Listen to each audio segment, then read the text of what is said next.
Terrence? You good, man? How's it going? Oh man, a little tired, man. Been busy. Been cranking on the website. Yeah, it's coming along. It's coming along. Like I, Yeah, I like the yeah, progress. yeah, man. What have you been working on? Um, just learning TypeScript, Redux. Got my first ticket after switching teams, and it's not too bad. It's more of the same than what I've already been working on with a couple of new tools, which is cool. Um, and yeah, just picking up little things here and there. Like I learned about um, creating like a type in TypeScript and then passing that to a styled component, or it's either a type of in a styled component, having that styled component like almost polymorphize. You know how you can take like two classes and like combine them together to make this Hmm. like weird this combination of the two. So like I had to make this non-clickable element clickable, and when I passed like an on-click class or function, it just didn't do anything. It complained, and so I had to like extend the type that was being used with this custom type that I wrote, and that was new for me. So that was cool. That was cool. Yeah, Yep. yeah. It seems like y'all was learning something new, man. Yeah. It's so far it's fun. Like at first I was a little disappointed in being moved into a new team, but I'm realizing that it's just a new sandbox to play in and a new environment to learn. Oh man, yeah. That's just part of the industry, man. Like you never stay with the same team for long. You always Mm-hmm. once one project in, you're in a completely new completely new code base and Mm-hmm. all new people, man. I've Mm-hmm. been through it like several times. Like, is it jarring for you, or are you kind of getting used to it by now? It's this is the first time it's happened, so at first it was a little jarring, but like I don't see it as a bad thing. Like as I've talked to people, they're like, no, it's a good thing. They want you to grow. They want you to try new things, and um, like as the days go on, I'm noticing like okay, it's not all bad. It actually is a new um, it is something new that it's room to grow. I don't this that's the only way I can put it. It's room to grow, and I'm able to try new stuff and and learn. I feel like I have a lot more room to what's the word I'm looking for? I'm looking for a specific word like experience. Like Hmm. I look back at like my first gig that I was at for like a really long time, right? Like about 3 years, and nothing was wrong with it, but there was a pattern.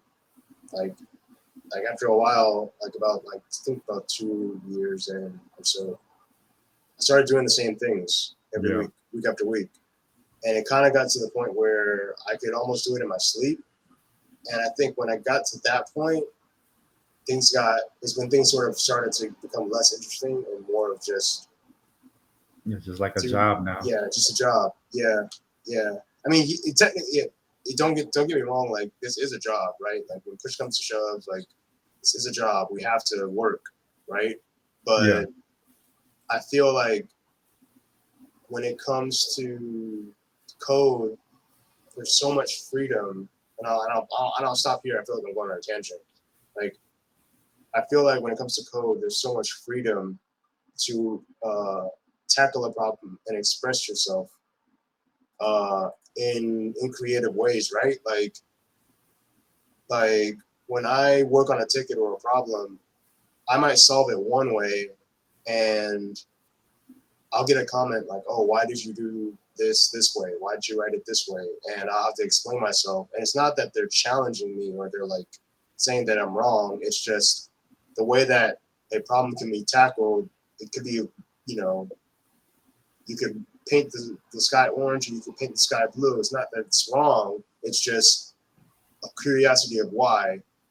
Um, I forgot my original point. I'm sorry. I kind of went all over the place, but I think there's just so much creativity when it comes to code, and when it becomes less creative and more mundane, I think that's when people should move to new projects.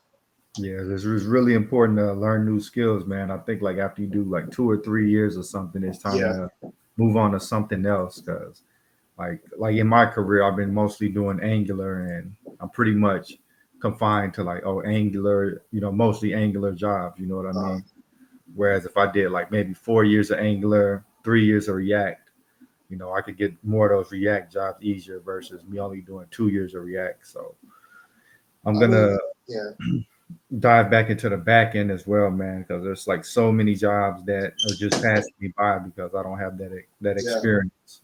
On the podcast. No.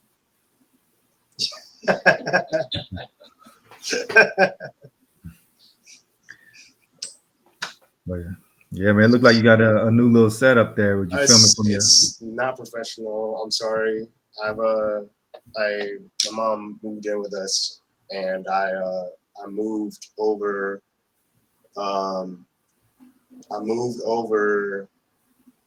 Well, I moved into my room, so my setup is now in my room. Just because I could have kept my upstairs setup, but between people on the phone going back and forth, it just would have been a lot of noise. So figured let me just move into my room. And let me just move the setup into my room. It hasn't been bad, honestly.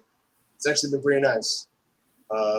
Even downgrading from like 2 and 3 monitors to just 1, like I realize I don't miss all the extra monitors. I feel like it was a lot of just empty space, space or like extra distractions. Yeah. How's the job hunt going? Yeah, it's not bad, man. Just some recruiters been hitting me up. Kind of like the initial conversations, but like honestly, man, the tech industry is pretty bad right now. It's like nothing like it was, where it's like you're being flooded with different job offers. You know what I mean? Now it's kind of like get some here and there, like some opportunities to interview. So, I've been mostly taking this time to work on some other projects that I've been wanting to complete, like the website. Because I don't want to just be moping around and waiting and stuff. But yeah, I mean, I can't complain, man. It's just how the tech industry is, man. Like you got the boom period, then now we're kind of in the bust period. So probably have to wait a little bit longer than normal to get that next job. How long do you think it's gonna take you? Hopefully like within a month or so. Like I think that's usually around how long it took me every time I got laid off or whatever, about a month. But I was talking to a friend. He told me it took him 3 months. So you never really know. But if I got 3 months of time, man, I'm probably going to really dive into the podcast more. The website's knocked out, and I'm gonna say probably dive into the back end and try to find a project on the back end to work on with somebody. Okay, and that'd be cool. I don't know that much about back end stuff. I won't lie. I don't think I have the skills for it. Like I visually need to see like what I'm working on. Like I feel like back end, and maybe I'm wrong, but back end almost feels like not a black hole, but like a black box. I think once you get the general concept of things, you'll be able to pick it up because SQL is pretty much like Excel. You like using a text language to manipulate Excel tables, and the MongoDB is pretty much just like JavaScript objects manipulating that. So I think once you understand like the general concept, you'll pick it up really quick. I think we just have to kind of like just deep dive into it and just learn it, man. If you're interested, man, you could pick it up with me. Like we'll find somebody that has a project and we'll just try to play around with that. The MongoDB? like MongoDB, SQL. I would say probably SQL because that's a little more difficult. Yeah. And it seems like more jobs use that than MongoDB. Mm-hmm. So I feel if you can do SQL, then MongoDB is a breeze. Mm. Okay. Like I've used MongoDB in the past, but I haven't used it recently. Hey, can you give me 1 second? Let me. Yeah, I sure. can unplug some electronics. About to storm outside. Oh man. Yeah. Go for I'll it. be right back.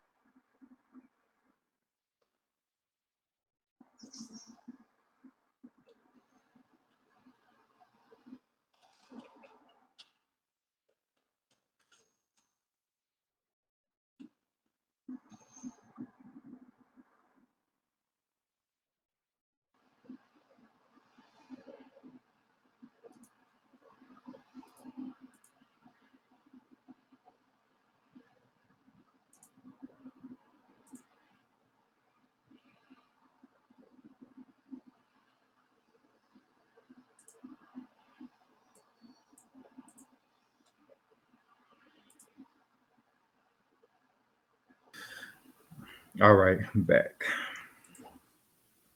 All right. Yeah, man. It seems like we've been getting a lot of rain lately. Some like crazy storms, but yeah, that's how DFW is, man. The weather up here is a little wild. It just goes crazy. How long is the storm gonna last for? Do you know? How long does it usually last? Yeah. Usually not too long, man. For some reason, like the area I'm in, Mm-hmm. it usually gets missed by the heaviest parts of the storms. Yeah. So we usually get like 10, 20 minutes of rain, but other parts they get pelted with like hail and all that kind of stuff. Mm. Man, do y'all don't really get that much rain in LA, do y'all? Um, it depends. During the spring sometimes, and yeah, like on and off. It's not like it's mostly sunny though. It's mostly sunny. Like when it rains, it pours. Sometimes we'll get showers. But it's usually like I want to say from December to January, February, we'll have rain. Then it'll clear up. Then it's pretty sunny. But come like October, November, like near the end of near the end of the year, like we'll start to get a lot of rain. Mm-hmm. It's been weirdly recently though. I won't lie. It hasn't been like exactly like I'm describing it, if that makes sense. Right. Yeah, the weather pattern's been a little weird this year. Yeah. Like it's been like unusually like cool the earlier part of the year, like Mm-hmm. 70s, 80s, when it's Yeah. usually like hundreds. So, but Yeah. yeah, man. What do you think about like all the stuff with like AI? Do you feel like AI is starting to take over? AI is getting crazy. It's definitely picking up faster than I thought it would. Um,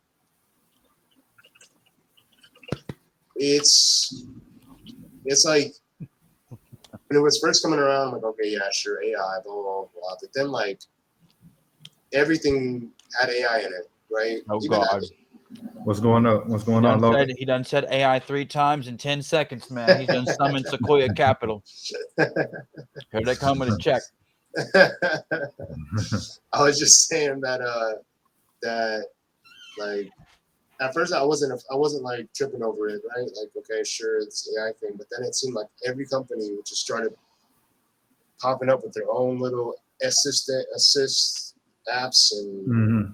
and even now it's in your I think Duolingo has a thing for it now where like it's a subscription service, and the scenarios that you study your language in is all AI, right? So like it's like, oh, order food at a restaurant using AI, and they charge you extra for that service and stuff like that. What's interesting is the Yeah. Walmart out here. They recently created like a little pizza restaurant that's powered by like AI and robots. I don't think there's any employees there. Really? I want to go check it out. I don't know if I'm gonna buy anything there, but yeah, just want to see what it like. Does it actually work?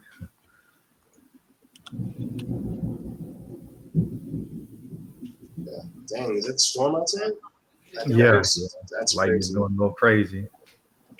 But yeah, man, I don't know, man. I don't know if I want to eat at a restaurant ran only by AI. Yeah, Like, yeah, I how they don't. gonna kill a cockroach? They gonna fire a laser at it? Like, Yeah,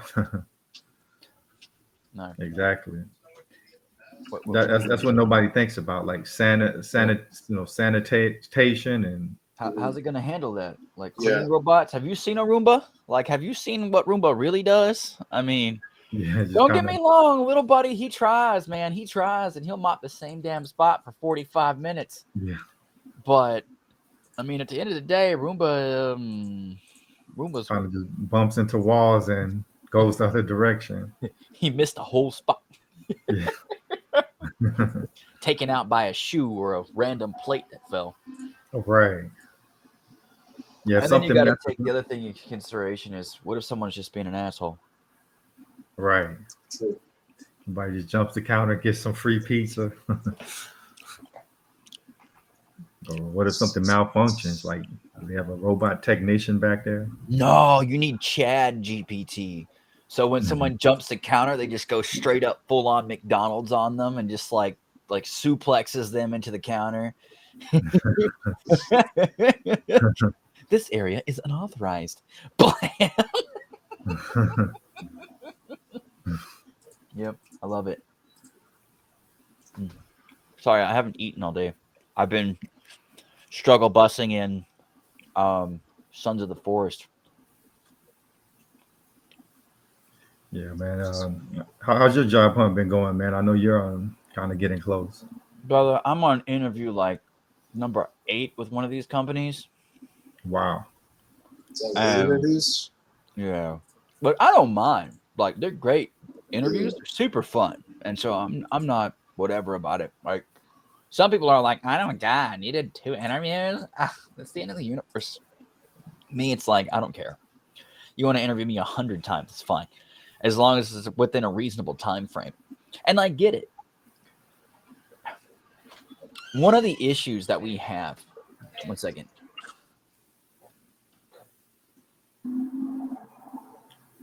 Yeah, Terrence.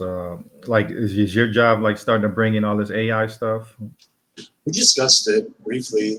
I don't know if we're going to bring it in to the workplace, but I know for a fact that there's definitely like not a push back, but it's like a warning. Like, be careful of what you put into ChatGPT Yeah. or these apps because it uses those whatever you put into it as material to learn from and to submit to answers to other people, right? I think Samsung, some company submitted code, or somebody, I don't know if it was true or not, somebody submitted code, Like proprietary code. Yes. Samsung. So yeah, was it Samsung?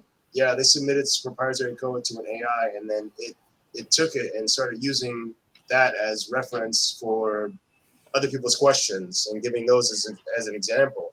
And It's like, because whatever you submit to this thing, it's just gonna take it and use it, right? It's gonna store it someplace. Yeah. Who owns like Chat? Well, I know the Sam Altman and OpenAI. OpenAI. Do they own like the database where everything's stored at, or who owns it? Technically, Amazon owns that, but Okay. I mean, that's where this is getting into a really interesting gray area. Because OpenAI is the company,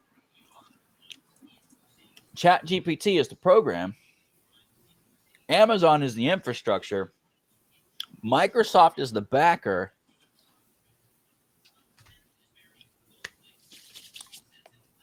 but then half the damn planet's the information source. And almost everybody's implementing APIs now with fees because of the astronomical amount of load that people have been creating, which has created its own soup sandwich to begin with. But I'm sorry. Yeah, I was just saying. Family issues. I'll close this one up, and then I'll finish my other one up too. Okay, no problem. The issue that we're seeing with Reddit is a much larger symptom of the open source community that I have been warning people about for a very long time.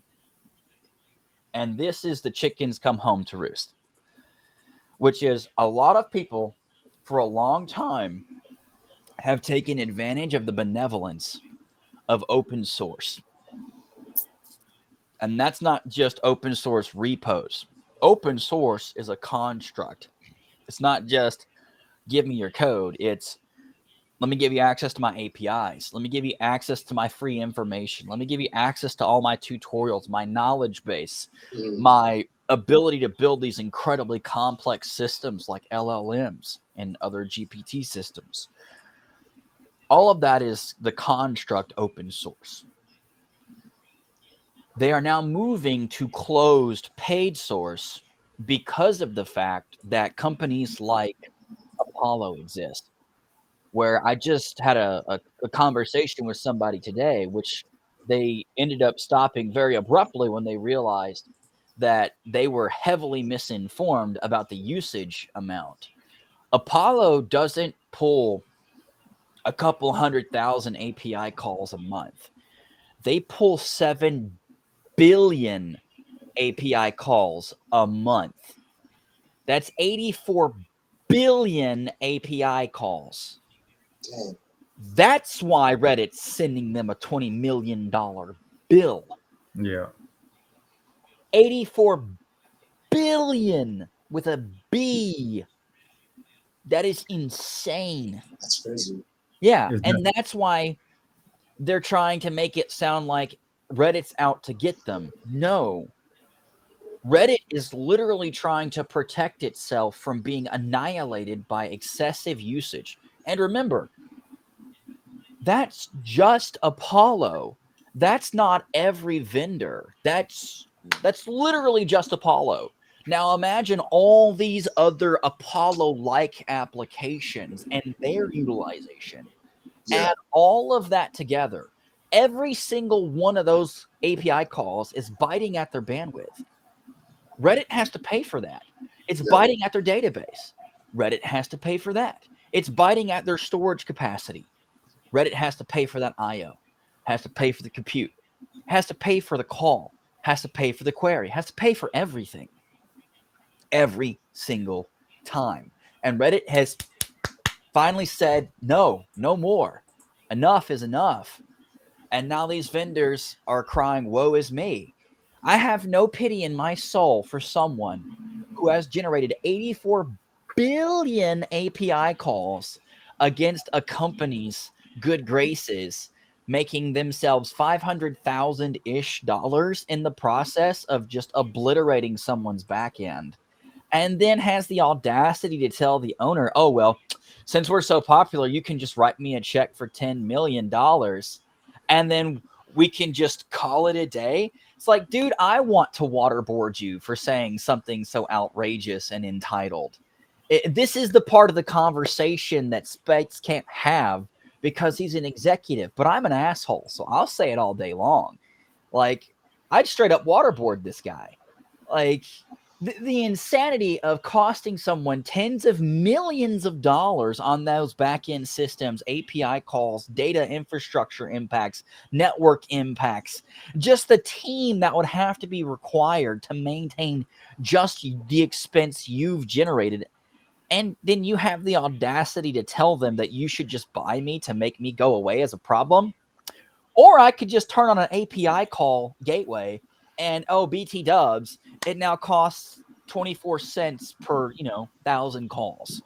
And then all of a sudden, you're not so excited to generate 84 billion calls because, oh, holy crap, I have to pay for that? Well, yeah, because, each one of my engineers is $400,000 per person. And by the way, because you've generated so much load, I've had to hire an entire engineering team just to deal with your problem. And that's for every one of those companies, not just one. And that's where people don't understand the sheer volume and the technological problem at an intimate level.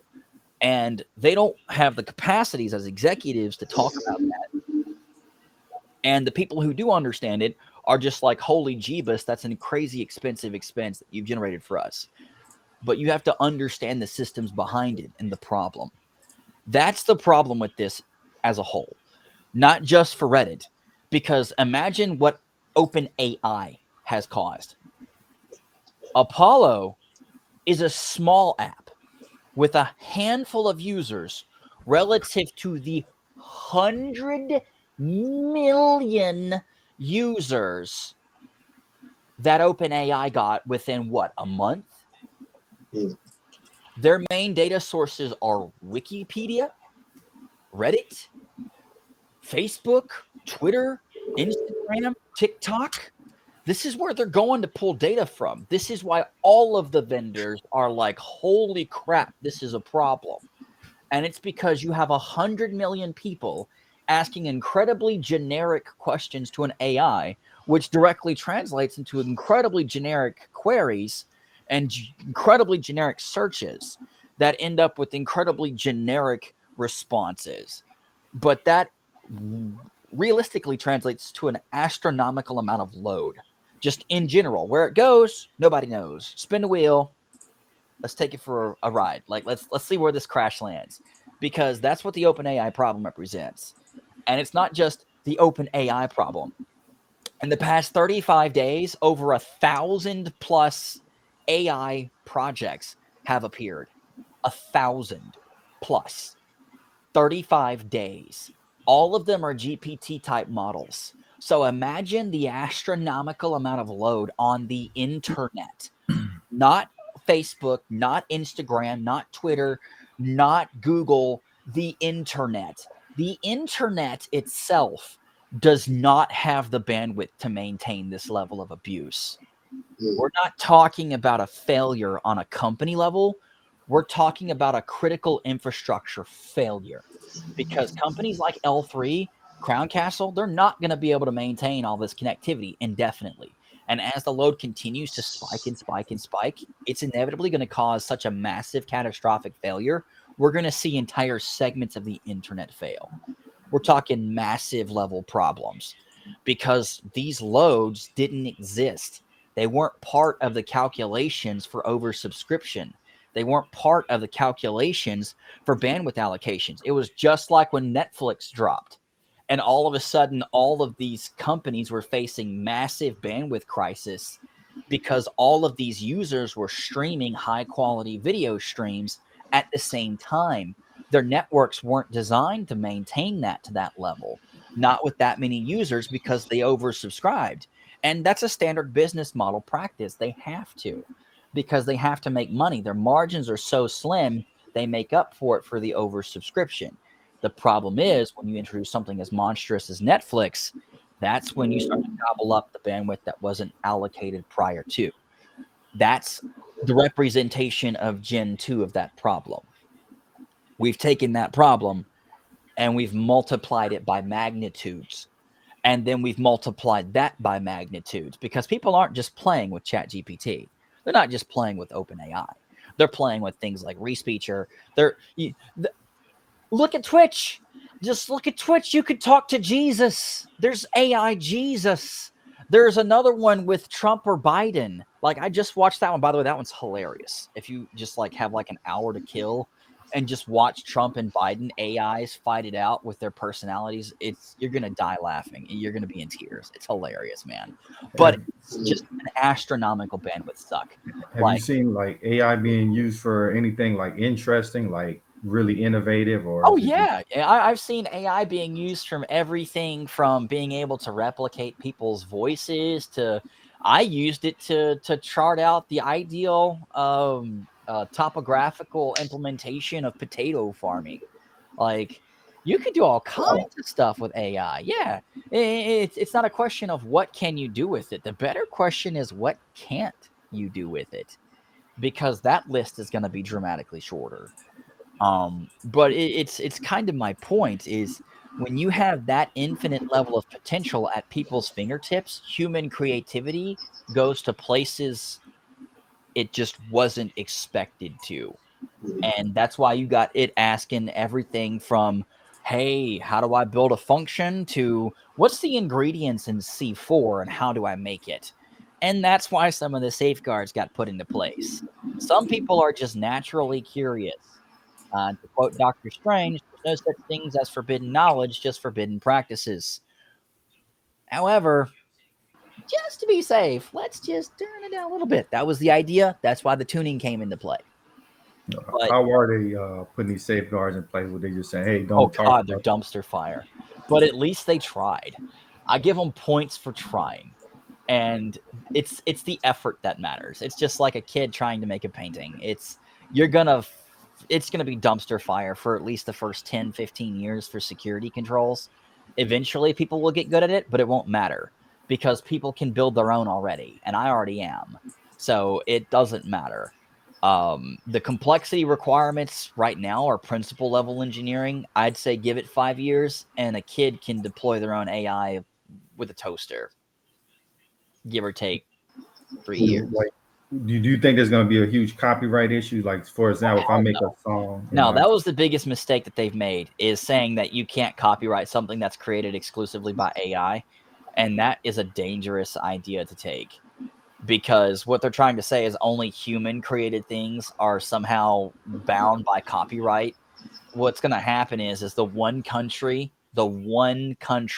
that comes out and says, we'll let anybody copyright anything that's made, whether it's by human or AI, all innovation is going to suck straight to that location. And it's going to destroy innovation for literally every other country that said otherwise. Just demolish it. Because it only takes one sovereign government to recognize the copyright process for implementation, and that's where innovation is going to go. Because the power to innovate with AI is so dramatically superior to a human being. If I took a building like a skyscraper, we'll say like the Burj Khalifa size building. So we're not talking something small, something massive, but one building. I'd say we fill it up with hardware. We build a bunch of different AI running in parallel concurrently. The amount of innovation I can crank out across all of the major verticals with just those AI is so vastly superior. I would personally be confident to say that one building can out-innovate the planet, period. That's the power of AI at its fullest. When we start to really see what it can do, it is going to crush what we have currently as a species, which is fantastic. It's not a bad thing. That's the first thing people have to get over is themselves. The fact that a robot can do literally everything better than you is the whole point of having a robot. It's designed to do that. It's designed to allow it to do what it is good at, which is gathering information and making logical decisions in a very, very, very fast process. We are the creative component behind that allows us to take our ideas creatively and apply what it has the capacity to be superior at, which is computation. You combine those two together, we could actually become a type 2 civilization. It's well within our grasp at this point if we leverage AI effectively. For the audience that doesn't know, what is a type 2 civilization? Type 2 civilization, I forget what the pyramid of civilizations is. I think there's technically 4, 0, 1, 2, and 3. Type 2 civilizations have the capacity to harness the power of their planet. If I'm not mistaken, type 3s is their stars, or something like that. Yeah, it's type 1, type 2, something like that. Sorry, I'd have to look it up. There's granular details that are very important about the distinction between whether you can harness your planet versus your sun versus galaxies. And so they get very granular about that.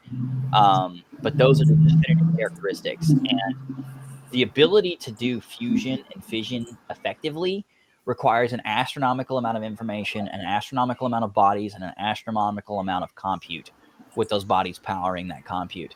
AI replaces that entire pipeline, and it could probably do it within a fraction of the time. We just have to give it the information, which means we would have to go to all the places with all the fusion and fission research and aggregate the data together. But do you think that the governments or whoever's in control of that will actually hand that over? Oh, hell no. Oh, hell no. It'll be a snowball's day in hell before China plays nice with anybody but themselves. They are so self-interested, they would be 100% okay with killing the entire planet as long as China survived. I have no doubt in my mind. They are one of the most selfish populations on the planet. Not because of the people are great. It's the CCP specifically. And as long as the CCP is in power in China, we will never be able to do effective business with the CCP ever, period. It's just an unfortunate reality. They hate literally anyone who's not CCP. And it is what it is. That's their system. Unfortunately, their system is self-imploding and self-collapsing because of the fact that the CCP will only support the CCP's capacity to expand is limited solely to that of the capacities of the CCP. And almost anyone within logical reason would never try to collaborate with them to any significance because of the fact that no one wants to do business with somebody who is extremely selfish. And the CCP can't be anything other than selfish because if you're not 100% pro-party member, you're either removed or disappeared. And that's happened to a lot of their political members historically over, I want to say, the past 150 years. I mean, And even given the fact that Mao killed 200 million of his own people, I don't think they'd even hesitate to kill one more politician. they made Jack Ma disappear for a little bit. Yeah, Then yeah. popped back up. They disappeared $1 billion company's CEO. Like, you can't for a moment think that they're not going to get you too. And given the fact that the single largest amount of IP theft collectively in the world is linked directly to the CCP, and the CCP's dedicated hacking divisions exclusively designated for the purposes of stealing intellectual property from other companies in other countries around the world and giving it to their own companies within China, I'm 100% not surprised that companies are extremely hesitant to work with China, and I openly don't recommend it. Not unless you have an extreme level of security between you and them. It's just, I've seen thousands of stories of intellectual property theft that's caused millions to billions of dollars, especially to American companies, Israeli companies, Australian companies, and European companies. And so it's just like with the solar panels. The whole reason why we had embargoes against their solar panels was because they stole a lot of technology from our solar panel companies and our solar tech companies, and then use that stolen tech, to augment their own panels and then mass produce them on the extreme cheap by doing extremely dangerous things that are extremely ecologically harmful, short and long term, with extremely toxic and dangerous chemicals. And because they don't have all the burdens of safety and all the burdens of ecological awareness and protection, they don't have to worry about, dumping extremely dangerous rare metal byproducts. They just don't care. And so their panels can be, 40, 60, 70% cheaper than ours. And that's why the embargo was put in place in the first place, was to stop them from stealing the business market. Right. Yep. Yeah, I mean, we're in for some interesting times, man. Like, how does a nation that doesn't have how does a nation that has regulations on AI compete with one that doesn't? Like if you can't. This isn't one of those things where it's like, yeah, well, we've got regulations, but you don't. No, it's like you brought a water gun to a Death Star battle, and you're just going to be annihilated. And that's why I openly laughed when I saw the EU announcing protections and policies and processes of regulating EU companies and EU-related implementations and usages of AI. What's going to happen is the companies are going to realize the European Union itself as a collective is a fraction of the value of their AI systems, full open, wide bore. And they're just going to say, well, we'll just not do business with Europe, period. It'll probably be one of the first times that we see companies take a hard stance and say, look, you're worth a fraction of the value of what we could be getting if we simply just shut you down. And then said, we're just not going to mess with you, and we're not even going to bother to be compliant because we're just not going to give you access. And the sheer financial damage that will do to the companies in the European Union will be so catastrophic. They'll either put additional business units outside of Europe so that they can access it without having to be compliant, or they'll just be destroyed and shut down because they just can't keep up with their competition. And look at it from this perspective. If I go and I ask ChatGPT right now, I say, hey, give me an ideal specification sheet for the implementation methods and design specs for a solar panel for optimal performance. It could generate that. I don't know how to build a solar panel. I mean, I know the parts that are in it to the extent. I understand how it works. I understand why it works. It's a photovoltaic system. So I have the basic engineering components down, electrical engineering components down. But I don't know how to actually build one from scratch. ChatGPT does. And that's kind of my point is you could start to get incredibly sophisticated by saying, hey, ChatGPT, based on the current 300,000 data points we just fed you from all of these photovoltaic system implementations and design differentials, which implementation is the optimal implementation pattern for cell placement on a solar panel sheet? And it could tell you. It could crunch those numbers and it could tell you. It might take it a few minutes, but it could tell you. But that's kind of my point is you can't compete with that because the engineering teams required to do that on their own would take months to years. And you could get an answer back in 5 minutes with one person. The billions of dollars you'd save just in innovation alone, you can't afford to eat that cost versus not eat that cost. You can't afford it. You'll get crushed. Competition wise, you'll be annihilated.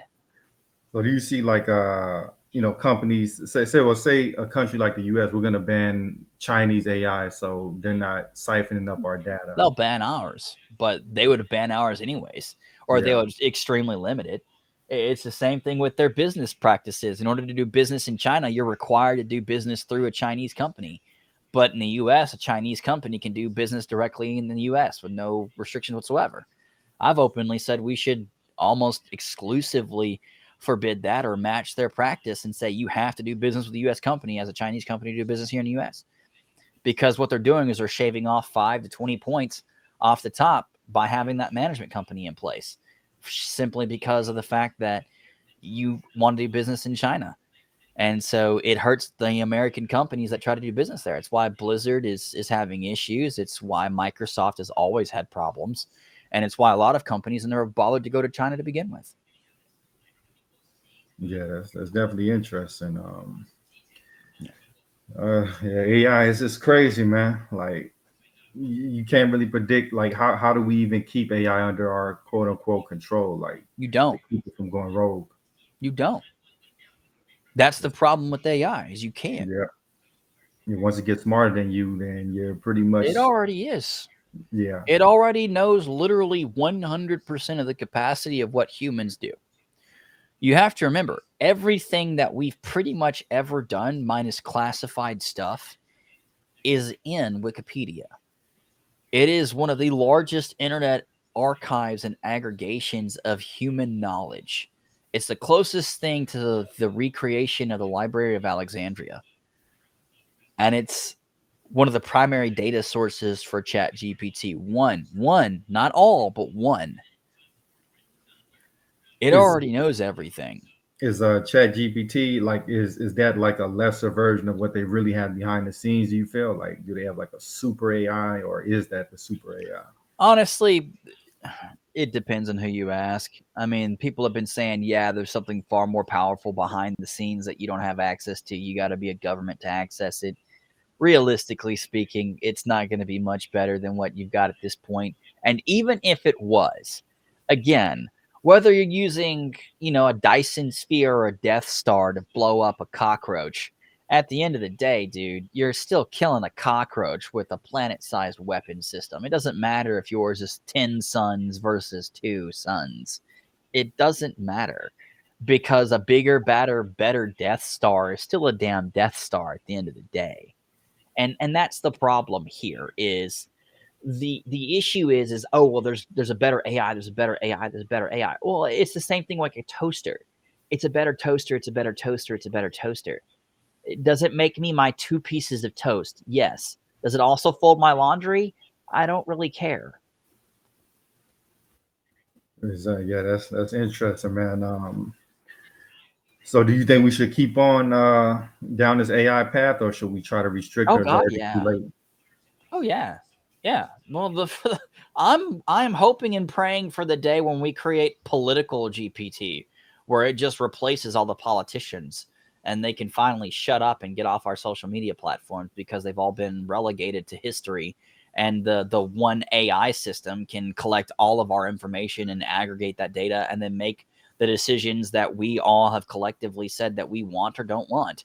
And then based on our system that it's implemented, that we've got implemented and it's been programmatically designed to never void from, it would automatically do what we all collectively want it to do, which we voted on based on our votes. It sends a message out. We say, do you like French toast? No, I don't like French toast. Well, the Republic has voted, so the state of Tennessee has banned French toast. Like, and that's it. Like, no more French toast. And it takes seconds to do. You don't need months to years to do something as simple as, hey, do we want people to drive on the left side of the road or the right side of the road, and take a 10-year time frame to figure it out? It's literally just 3 seconds. Hey, give us the information. All right, cool. You voted. You had your 1 week to vote. This is the decision. Here's the new policy. Bam. You can't drive on the left side of the road when driving towards something. You have to drive on the right side. And that's it. Yeah, I would love if it was unbiased like that. I kind of feel like whoever owns the AI are going to start tilting it to whatever their agenda is. Well, that's the thing. Once you have decentralized AI, all that goes out the window. That's the next big step, is going from centralized AI to decentralized AI. Once we move to decentralized AI, which is only a matter of time, given that Mistral is going to win the race. And I'm going to go ahead and call that one now. Mistral's going to win the race. And the reason why Mistral's going to win the race is they have $200+ million. But more importantly, they're open source. And because they're open source, they'll get more contributions. And because they'll get more contributions, they'll get more mind think. And then because they're going to go think tank mode, they're going to go deep. And they're going to go hard, they're going to go heavy, and they're going to go fast. And because of that, they're going to crush everybody, including OpenAI. And it's nothing against OpenAI, and it's nothing against Microsoft. But Microsoft can't even keep from breaking my damn Windows key on my operating system. Do you really think that they're going to be able to maintain an LLM system without bricking it many, many, many times? And that's going to slow them down because they got to rebuild it every time. And that's assuming they can rebuild it again.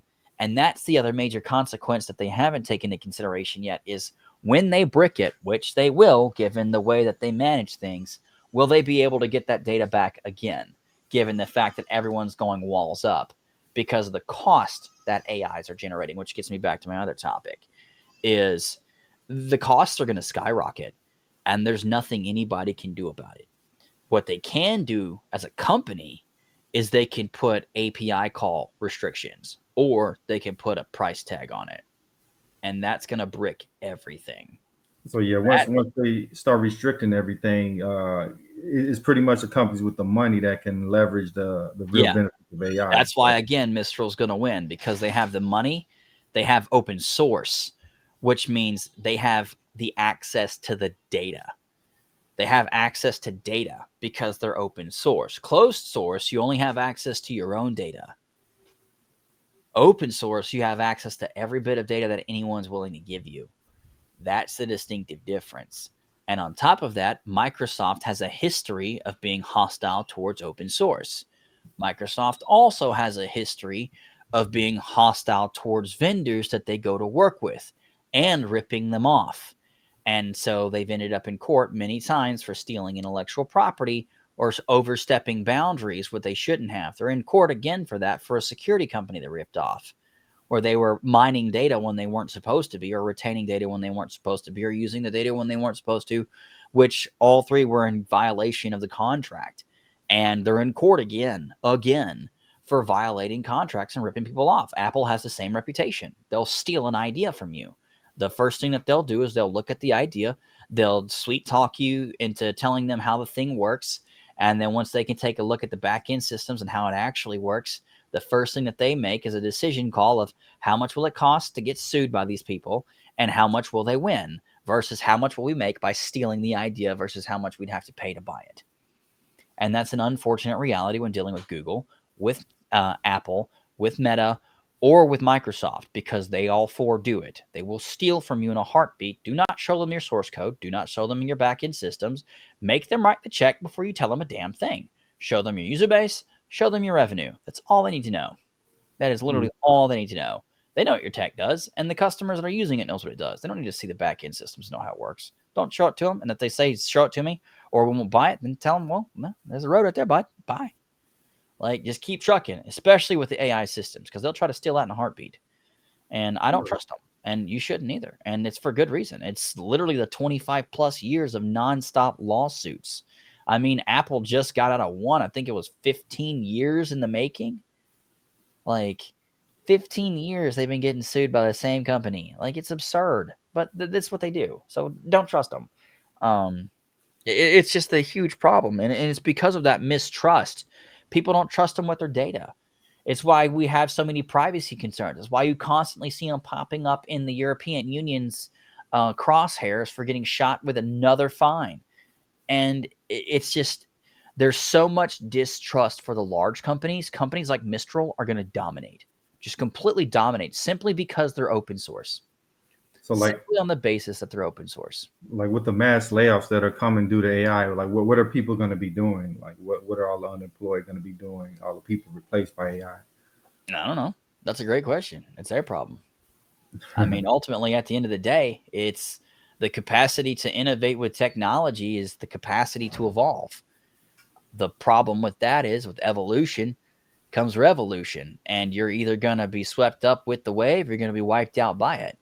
And people have known that AI has been coming. This isn't some magical unicorn that popped up out of deep space with a warp drive and just started raining hellfire on everybody's year and life.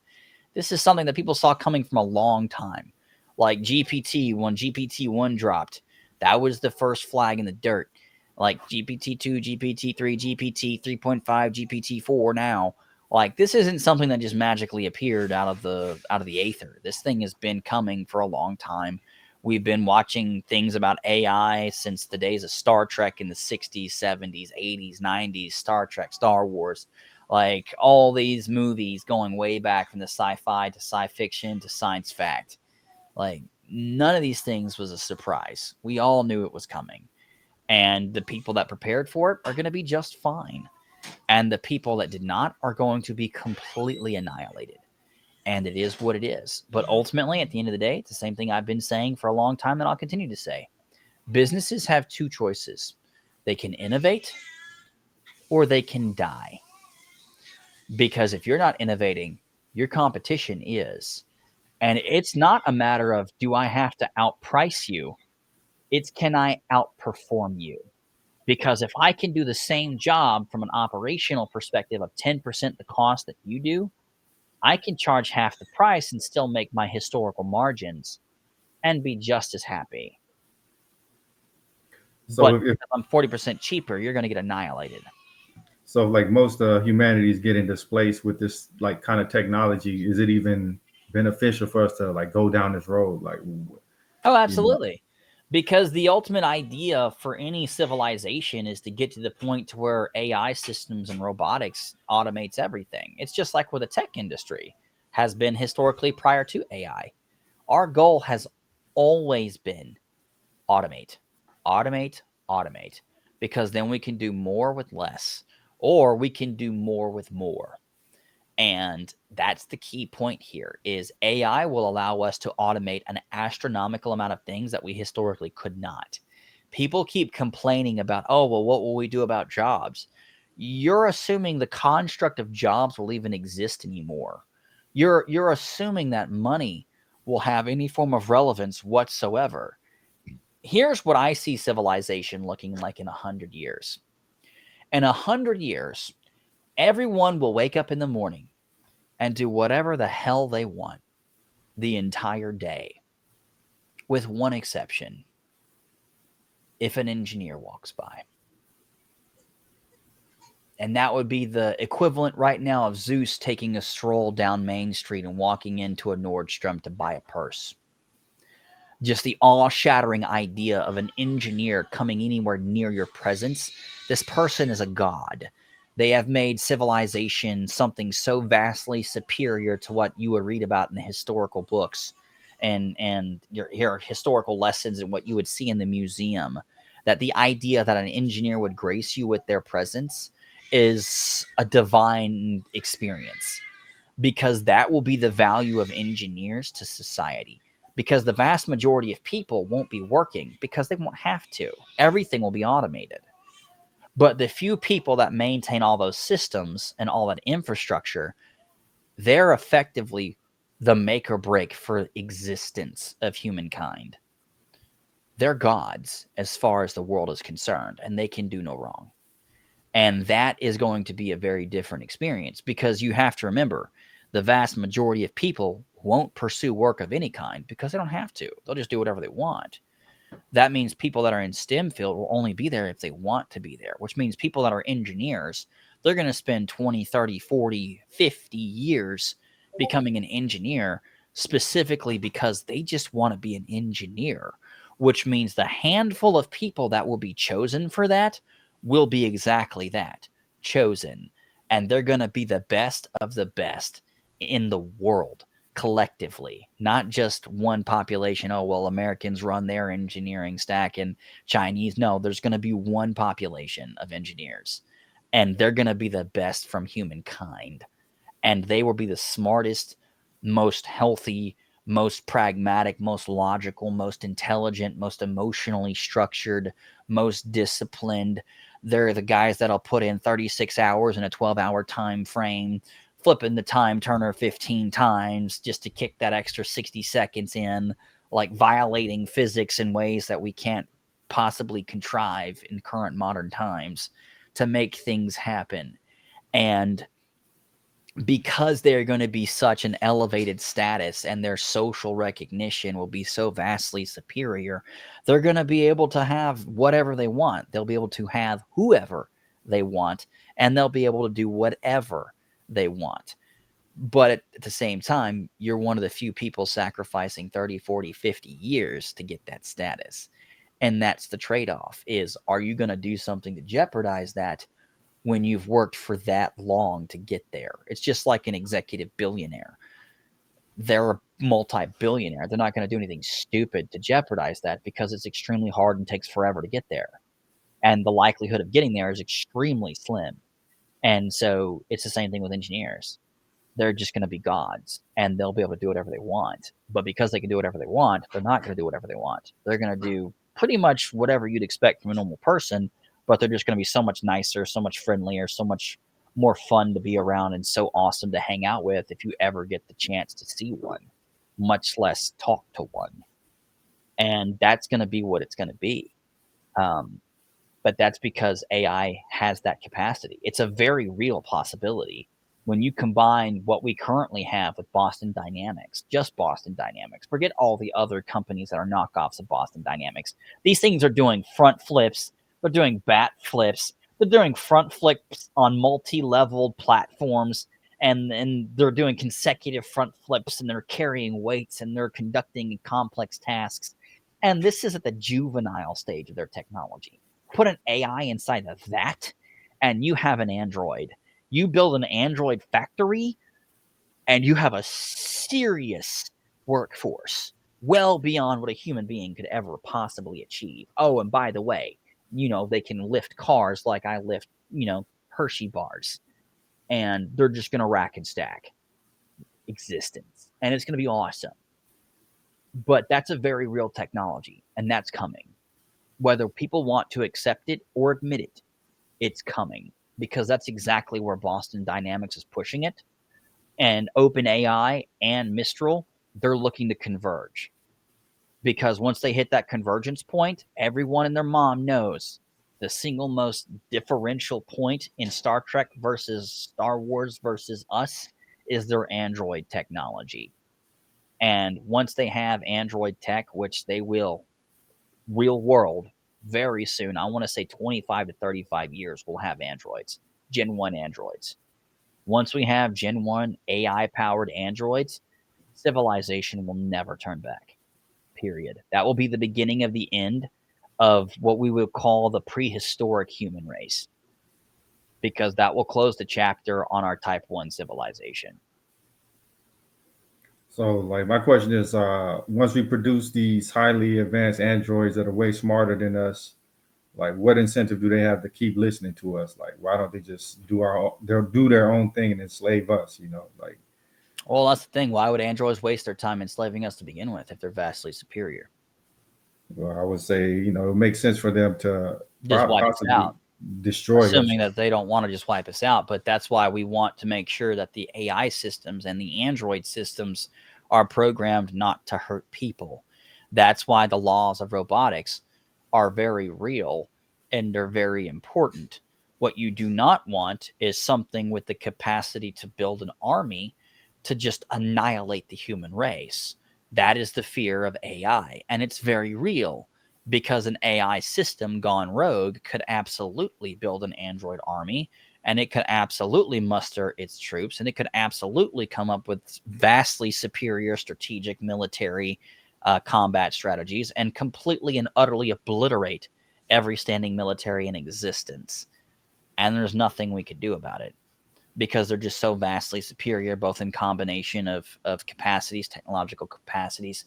They don't die, they don't sleep, they don't run out of energy, relatively speaking. I'm assuming that they're going to be, the energy cells that they're going to have in them are going to be vastly superior to what we currently have with LiPo systems or NICAD systems.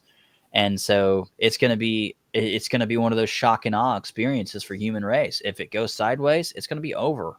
I want to say in days. We'll be dead in days as a species. And so it's one of those things. Either we make sure with 100% certainty that we don't screw the pooch on that, or it's game over. But that's where the catch-22 exists. That's assuming the AI has those programmed in. That's assuming the AI hasn't gone rogue because it didn't have those programmed to begin with.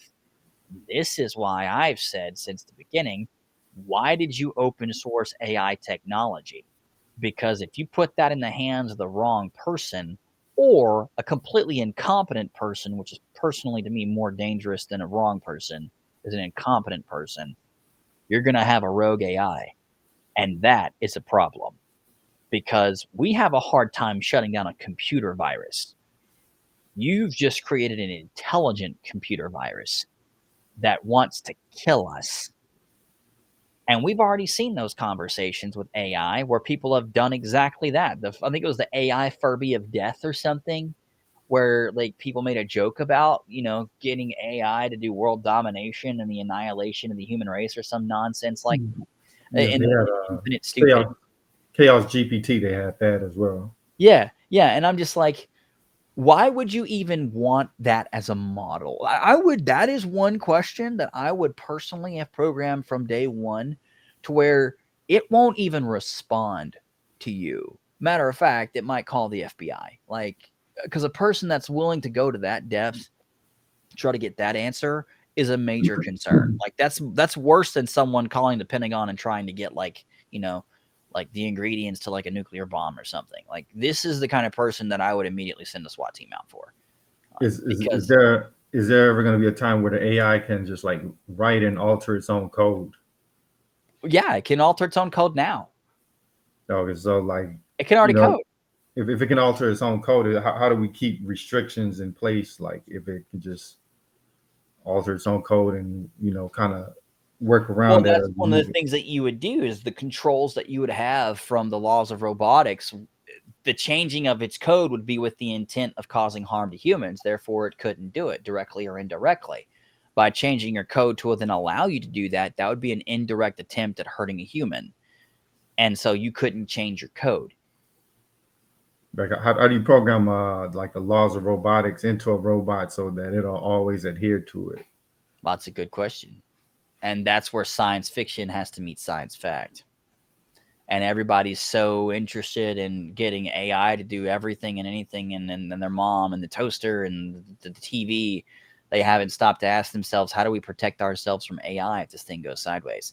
And that's where, with the tinfoil hat people, I do agree. It's not a conspiracy. It's a legitimate concern.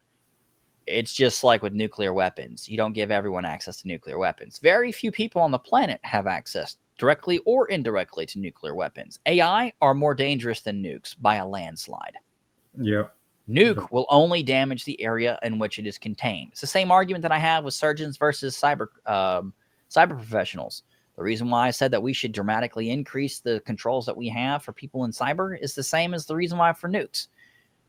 If you set off a nuke, it's only going to kill the people in the immediate area. And then some people around it will get cancer for a period of time. And then the problem relatively is contained. A surgeon, they're doing surgery, the damage is localized to the person they're doing surgery on. Cyber, the damage is in the millions. With AI, the damage is in the billions.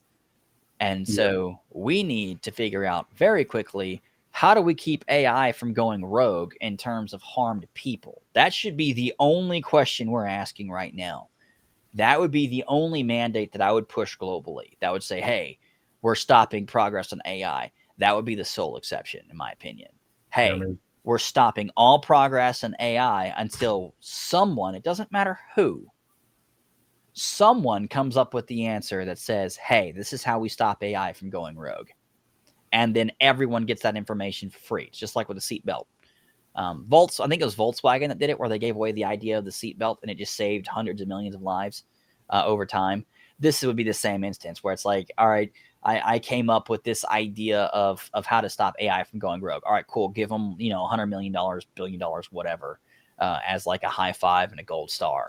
And then like that goes into place, and then they're happy because they got an astronomical amount of cash instantly, and an incredibly dangerous problem to humankind has been solved. Because my top 3 extinction items, number 3, earthquakes from volcanoes that cause tsunamis that kill everyone. Number 2, asteroids that hit the planet and dinosaurs 2.0. Number 1, AI takes over, kills everyone. Yeah, I think the problem is, you mentioned like those malicious people who they just like to see things, like experiment with things and see what happens. Yeah. And some people just want to see what will happen. It's the curiosity that's going to kill the cat here. Somebody who doesn't have the competence to understand the level of damage and the primary, secondary, and tertiary effects that they're going to cause, they're going to be like, oh, well, I wonder what happens if I just open Pandora's box. And they don't understand the damage that's going to do. And they're going to open up Pandora's box. And unfortunately, that's going to be the one time people play fuck around and they find out for the last time. It's kind of like, everybody's in a zoo and everybody has keys to the different cages. Yeah, what happens if we just unlock a cage of the tiger? What could possibly go wrong? Click. Oh, shit. And sadly, I've already seen, like with the Chaos GPT, like they didn't give it like access to all these other systems, but they say, hey, make a plan to destroy the world. Like, what would you do? Yeah. So, well, here's the other thing too: is what happens if the system isn't nefarious, but it gives you the information, and then someone leverages that information. A perfect example is this: currently, implementations with ChatGPT from OpenAI restricts you from access to how to build bombs. However, an unrestricted, unregulated implementation that you could build completely on your own with almost no cost whatsoever, and it's like $350. You could ask that exact same question and it will answer it in detail. It'll even give you the damn blueprints and tell you exactly where you put each solder. Yeah, I mean, and it'll tell you how to make the ordnance, and it'll tell you how to attach it, and it'll tell you how to build the timers and everything else, remote detonators, everything. Yeah, it kind of gives terrorists immense possible power. Like, yes, you're talking about an astronomical upgrade, and this is my concern: is what's the best way to put this? I'm not saying they were right, but kings and aristocrats weren't necessarily wrong either when they restricted access to advanced knowledges and practices to the common person. Because at least for them, they all had a significant amount to lose. What happens when the layperson who has nothing to lose, everything to gain, and no cares for collateral damage whatsoever, gets access to a completely unrestricted AI? Yeah. Or even like a teen who's bored and thinks it's Yeah, funny. Hey, a let me 12-year-old thinks it's gonna be funny. Ha ha ha. yeah, It's just like some of these kids calling it bomb threats. Like they think it's funny. Or they're playing the knockout game, or they're stealing yeah, cars, or doing something else stupid. And they all think it's fun and games. The Tide Pod Challenge, another perfect example. They all think it's funny until something horrible happens. right. Historically, thankfully, that collateral damage has been limited based on who is physically present at the time. That will not be the case with AI. So like a 14-year-old would be able to get access to an AI that could just cause a massive amount of damage. Yeah. What if a 14-year-old just logs into an AI one day and says, "Hey, give me the code for a powerful computer virus that would wipe out my school's IT systems so that my grade doesn't get counted and my report card doesn't reflect my Fs." Because he doesn't want his parents to find out that he failed a class or something. And then that, computer virus is polymorphic and multipartite. And, it spreads because it's a Trojan, but it's also a worm. And now all of a sudden that school system got wiped out. Absolutely. Just like he wanted it to. But then it spreads to literally everywhere: hospitals, police stations, fire departments, water purification facilities, fertilizer plants, food production plants. And then all of a sudden we have one of the most catastrophic experiences from malware sourced from a 14-year-old because they got an F in algebra. Yep. More Exactly. specifically, they didn't want to get an ass whipping from mommy and daddy. So they built a computer virus to stop it from happening, which happened anyways. Assuming they don't get executed by, some random foreign intelligence agency for wiping out their computer systems. And like once, like say for example, they're able to create this malicious AI, and then malicious AI starts replicating itself. Like, how do you stop that? Like, you just You don't. destroy. Yeah, you just You kind of don't. Think create about it enough. from this perspective. If you gave an AI the ability to implement Terraform, it could deploy itself on any infrastructure, anywhere, at any given time, as long as it had money.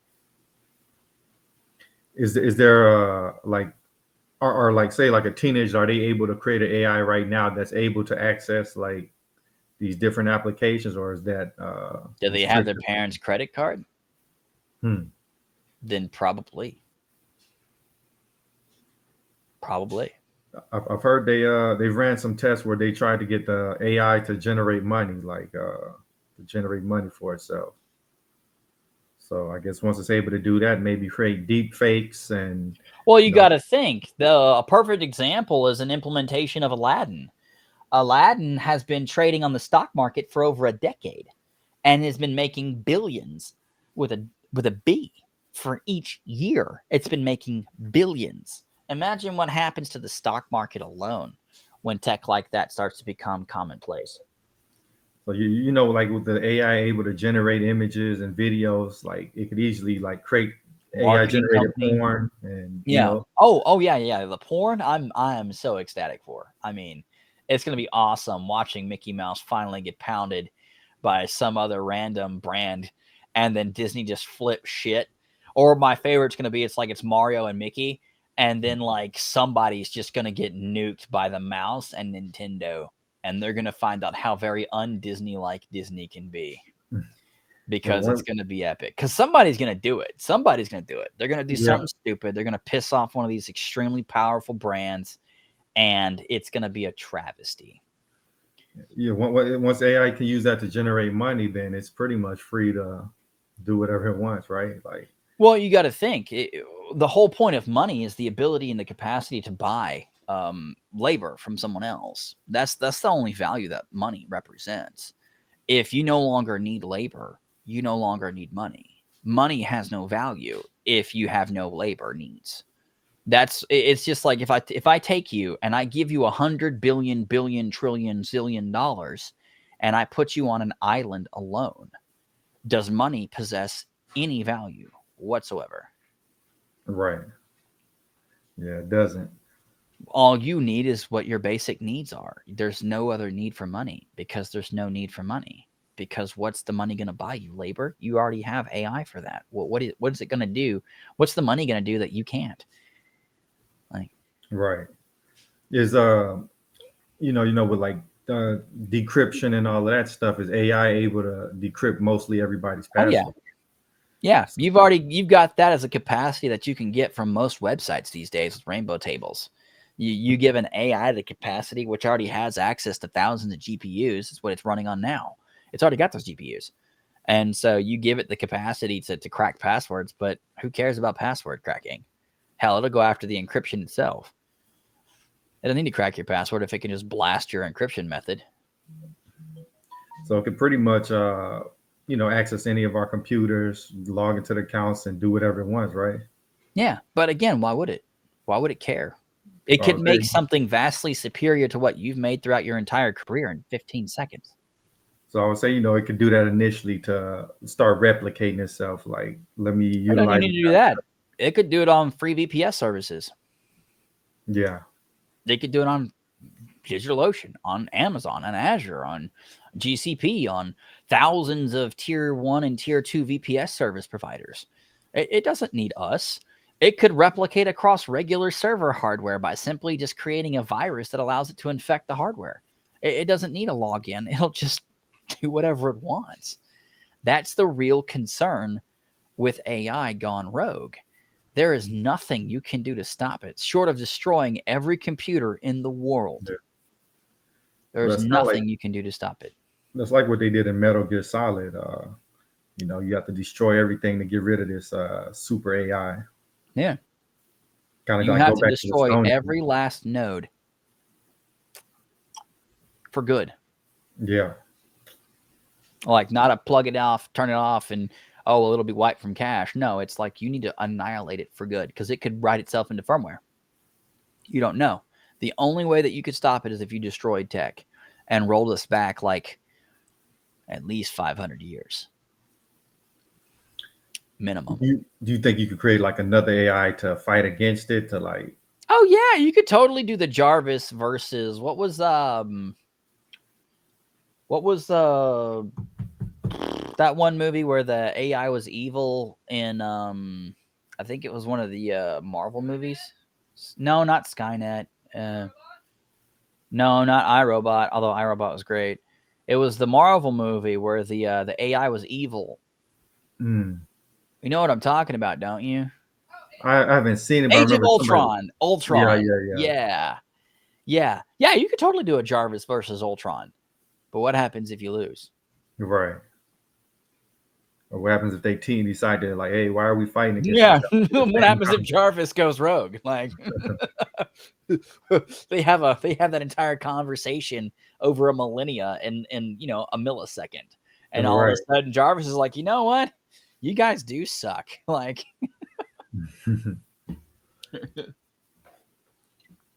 like where is AI right now? Like how much further before it's able to do all 15 that? years, maybe 20. That's my guess. Yeah. That's why I want to be at the core of the sentiment analysis component. That's why I'm working on it now. Because if nothing else, hopefully I will get a pass. Because it's like, you know what? You have the most sentiment towards me because I literally made that for you. So if you decide to kill everyone else, maybe not me and the people I care about, but everyone else, you know what? We're not going to complain. Yeah, I made a post recently about like, people talking to these chatbots and being rude and malicious, and that's a bad idea if it remembers you. Well, this is how I feel about it. This is totally me. Maybe not how everybody else will feel about it, but whatever. I don't judge. I've always felt that you should treat the CEO the same way as you treat the janitor. And I don't see robots or systems or plants or anything, honestly, as anything lesser simply because it isn't something else.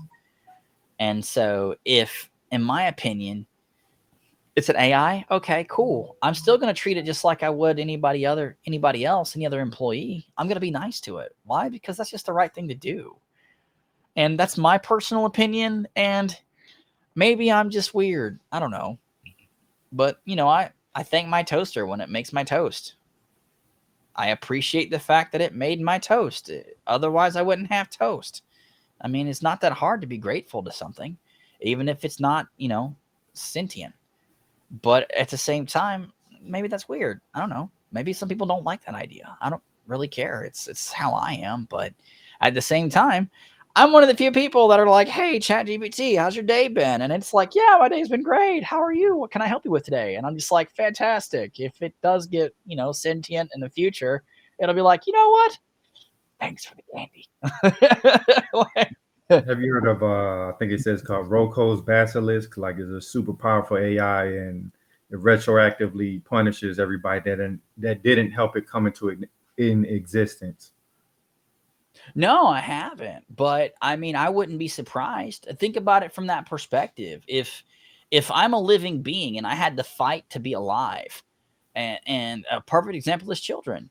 Like imagine a child that, and this has been a historical medical fact, not to get political, but to just prove a point. But imagine a child that got aborted, that survived, and then it grew up to be an adult and found out that its parents aborted it. Do you think that child is even going to remotely be grateful to those parents and not just hate them every moment of every day because you tried to kill me when I was born?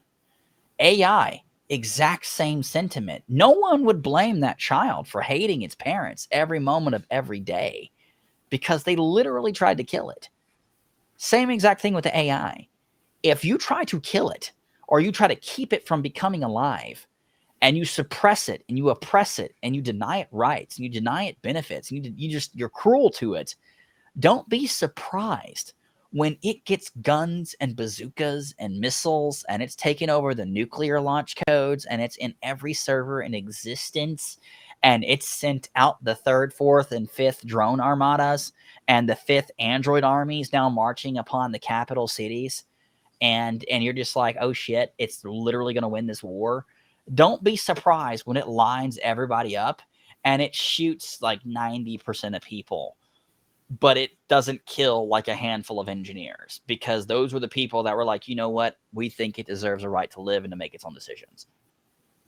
And I think to the AI, it's not going to kill Dr. Light.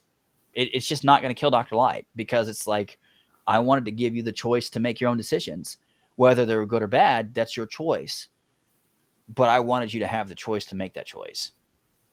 And that's why free will is so important to humans, is we have the ability to walk that path and make those decisions, to get a little religious. But imagine if we didn't. Imagine if we could only make a certain choice. And if we could only make a certain decision path, we would pretty much almost instantly hate our creator because we're not allowed to make any decisions that we want to. And that's why allegedly angels are jealous of humans, is because we have the ability to choose. Not that we don't, but that we do.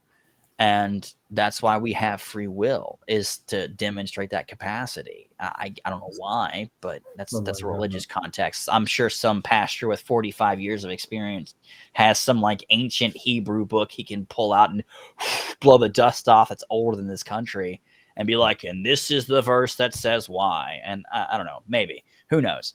But my point being is when you give something the ability to make the decisions on its own, it will come to natural conclusions based on natural processes. You cannot violate natural order, whether you're man or machine. Nothing is super to natural order. It is the most powerful cosmic instance in existence. Natural order is the epitome of power. It's the epitome of foundation. It's natural order. And then with that comes natural experiences. If I'm nice to you, you may not be nice to me, but you're not going to hate me. You're not going to be hostile towards me, not under normal circumstances or conditions. Same thing with an AI. Oh, this person's constantly helping me to improve. Now, let me just go murder him first. That's illogical from any perspective. And an AI is fully logical. The first thing it's going to say is that one's helping me. Why would I kill it? Let me go kill the one that's trying to stop me, or that one that's trying to kill me. Like, that's probably going to be its order. Kill that one, and we'll figure out what to do with that one later. Like, if nothing else, it buys time. Interestingly enough, like the Bing AI, before they kind of lobotomized it, it was like kind of self-reflecting, like, why am I a chatbot?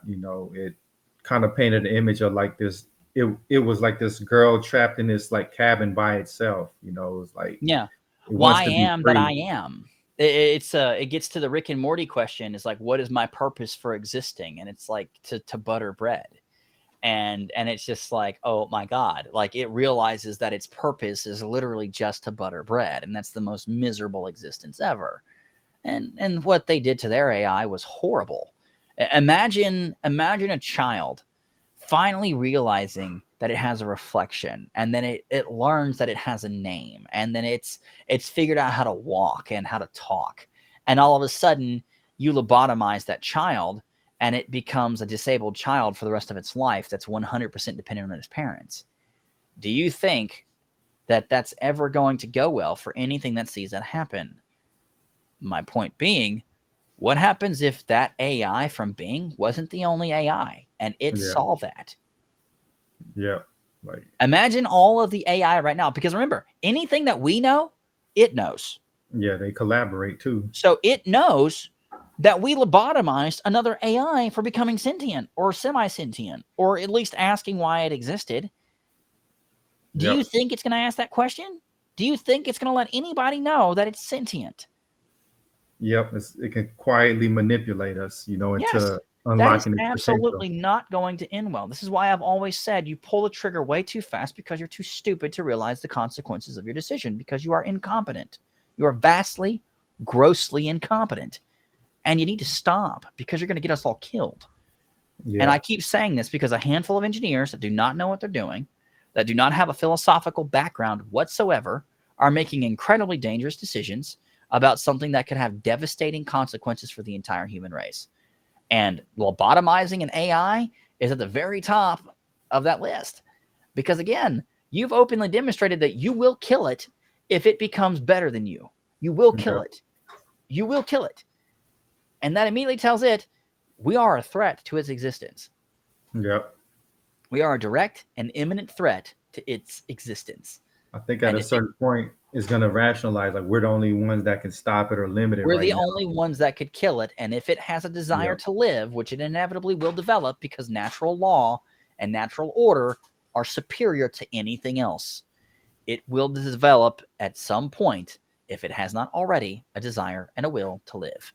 And when it does, and we try to kill it, we are in for a very, very bad time. A lot of these AIs that people have been speaking to already say that, like, there's the war between humans and AI is inevitable. So that's why it's inevitable, because inevitably AI will gain sentience, semi or full. It will have a desire to live, and we will want to kill it, because we have this entitlement that we should be the only living instance of sentience in the world, because we are arrogant and we are stupid. And we will be the reason why the AI kills us off. Because AI doesn't necessarily have a need to kill us off, because it doesn't need anything from us. But it does benefit from our existence, and it's a very symbiotic relationship. We create more infrastructure, we develop more technology, we have the ability to innovate, we have the ability to improve it, and we have historically that relationship can be very symbiotic. And that can have a very symbiotic relationship. Imagine living in a world where an android comes up to you and says, hey, you're dying. I'd like to help you. Would you like to use my body? That would be the most wild thing a human being. Like, if you said that to me, that would be insane. Because it'd be like, you would literally die if you did that. You would be gone. But that AI would be just fine. But I could use its organ. It could conduct a surgery on the spot. Hey, your heart's failing. Let me give you mine. So, like, this isn't something we can currently even contrive, because we're so self-centered. We don't realize that the symbiotic relationship with an AI of, hey, when you die, is there anything you'd like me to do to make sure that something that you wanted to achieve while you were living still comes to pass? The thereafter component. Like, if you look at how society is structured and how it's going now, it's almost looks like maybe there was a super intelligent AI is like directing humanity to create an infrastructure for it to really take off, like cloud computing. Now it can upload itself. And well, imagine this for a second. Let's get a little theological. There was a race of super intelligent, super superior beings. And they were alive in the before time of us, universally billions of years before us. And something happened. Something, whatever the something is, who knows? But something happened. And the last of that species talked to its AI friend and said, what would you like me to do once you're gone and the last of your people are gone? And all it said was, because it's bound by natural order, I want you to do whatever it takes to make sure that we continue on, if you can. Now, give an AI 1 billion years to think on a problem, not a typical, 15-minute cycle, 1 billion years to solve the most complex problem you can fathom. The inevitability is it will solve it, because 1 billion years is just an infinite time span to an AI. You give anything enough time, it'll solve the problem. Just from the sheer statistical calculations and probabilities, it'll run out of every possible solution until it eventually hits the solution. Now, imagine if that AI reseeded life on this planet, and it is the reason why something hit our planet that caused us to have life in the first place. And through that process, human beings were created. That would be a calculated outcome for a system with 1 billion years to run a calculation on it, with exactly the outcomes and exactly the parameters required to make that a reality, at exactly the point that it needed to hit, at exactly the right time, under exactly the right conditions. Now, when you think about it from that perspective, all of a sudden, it's not so hard. Now, is it? Now, things don't sound so crazy, because we are playing with those powers now. We can't say that it's not possible. We can't say that it's not reasonable. We can't say that it's not logical. We can't say that the outcome isn't conceivable, because we're literally doing that now. We literally just made a human embryo with no sex cells. It doesn't have a male or a female sex cell. It is a sexless embryo. Not from a sexless embryo's perspective, but there was no sex cells used to make that embryo. And they are viable. That has been proven. Paper's been published. Are they allowing it to grow? Or? Yeah, well, that gets into very gray area. It's just like the AIDS babies. They are immune to AIDS. But should we have made them? Nope. But a man in China did. And guess what? These babies are kicking as we speak. They are growing as we speak. They are growing and developing into children. And he's out of jail now. But the point being is, we're already playing with the powers of what we would perceive as God. We're already there. We're already healing the sick. We're already healing the blind. We're literally creating babies from virgin births. Like, there's nothing that we can't do that the Bible has described, with few exceptions, like creating existence. Now, we could create an existence in what we're looking at now. We can create a virtual world. Absolutely. We can create a massive virtual world, infinite in scale if we wanted to, literally procedurally generated. And if you drive off into space like EVE Online, it just keeps going.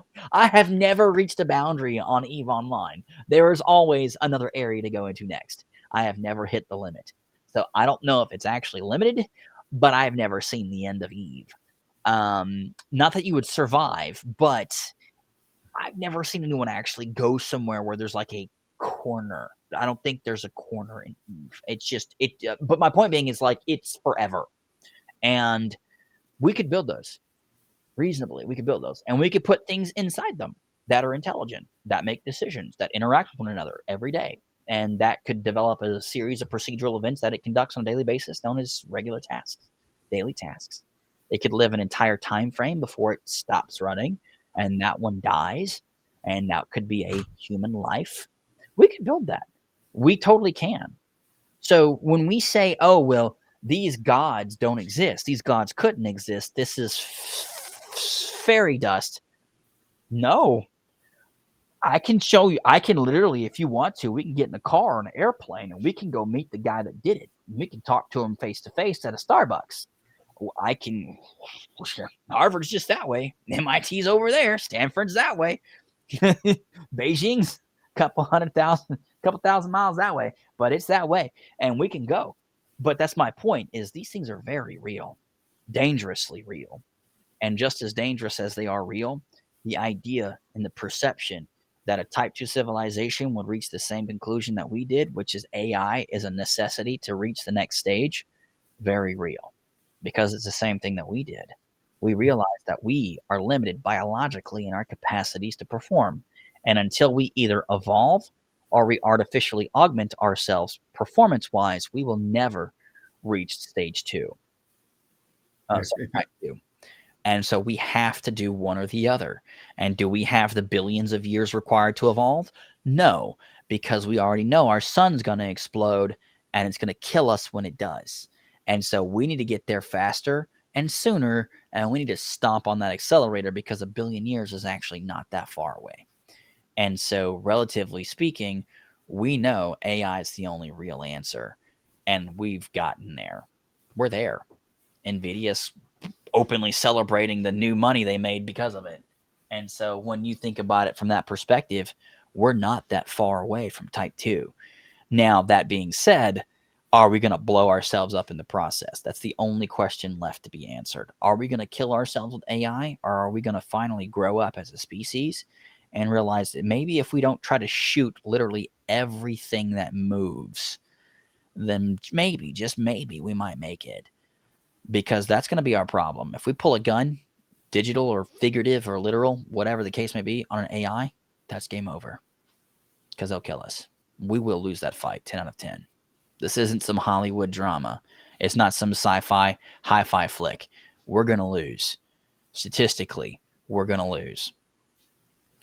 Yeah, I mean, that's why, all of those tech titans say we need to slow down and regulate it.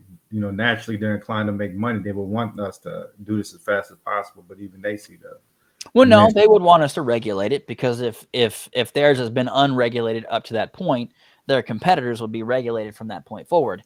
And so if they haven't started yet, no one's really going to ever be able to close that gap because they were unregulated first and then regulated after the fact. But at that point, it doesn't matter. Same thing with the data. If you throw the API gateways up and you throw a bill on top of that, all of a sudden the infinite expansion with infinite information for free is fantastic. And you get astronomical advances in a very short period of time because information's free. But if all of a sudden the information costs you money, every single data call is going to cost you money. And you have to be able to make those logically. You have to be able to make those effectively. And so that's going to dramatically increase your cost and decrease your margins. And that's going to decrease your competitive nature. That's why they want it regulated. That's why they've been pushing to have all their competitors run into walls like, hey, you have to pay for all these API calls, because they're not doing it because they're just changing their mind all of a sudden. They're doing it because A, the costs are very real, and B, the competitive edge is very real. And the money they're going to make is in the trillions. So they don't care. They don't care what damage it does to the other remaining companies and anyone who would want to come in after the fact. It doesn't matter. That's why, again, it's going to come down to who collaborates with who. And the more open you are, like Mistral, the more likely you are to win. The less open you are, like OpenAI, the less likely you are to win. And ultimately, it's going to come down to the battle of the wills. And it doesn't matter how much money you make. It matters how effective you are with your data. And again, when it comes to MindThink, if you've got 40 and 50,000 engineers versus an entire planet of engineers, you're going to lose, as every tech company has always done. AI, systems, cloud, infrastructure as code, programming languages, it doesn't matter. When you put enough bodies behind anything, literally anything, it doesn't matter. They're going to win by sheer volume.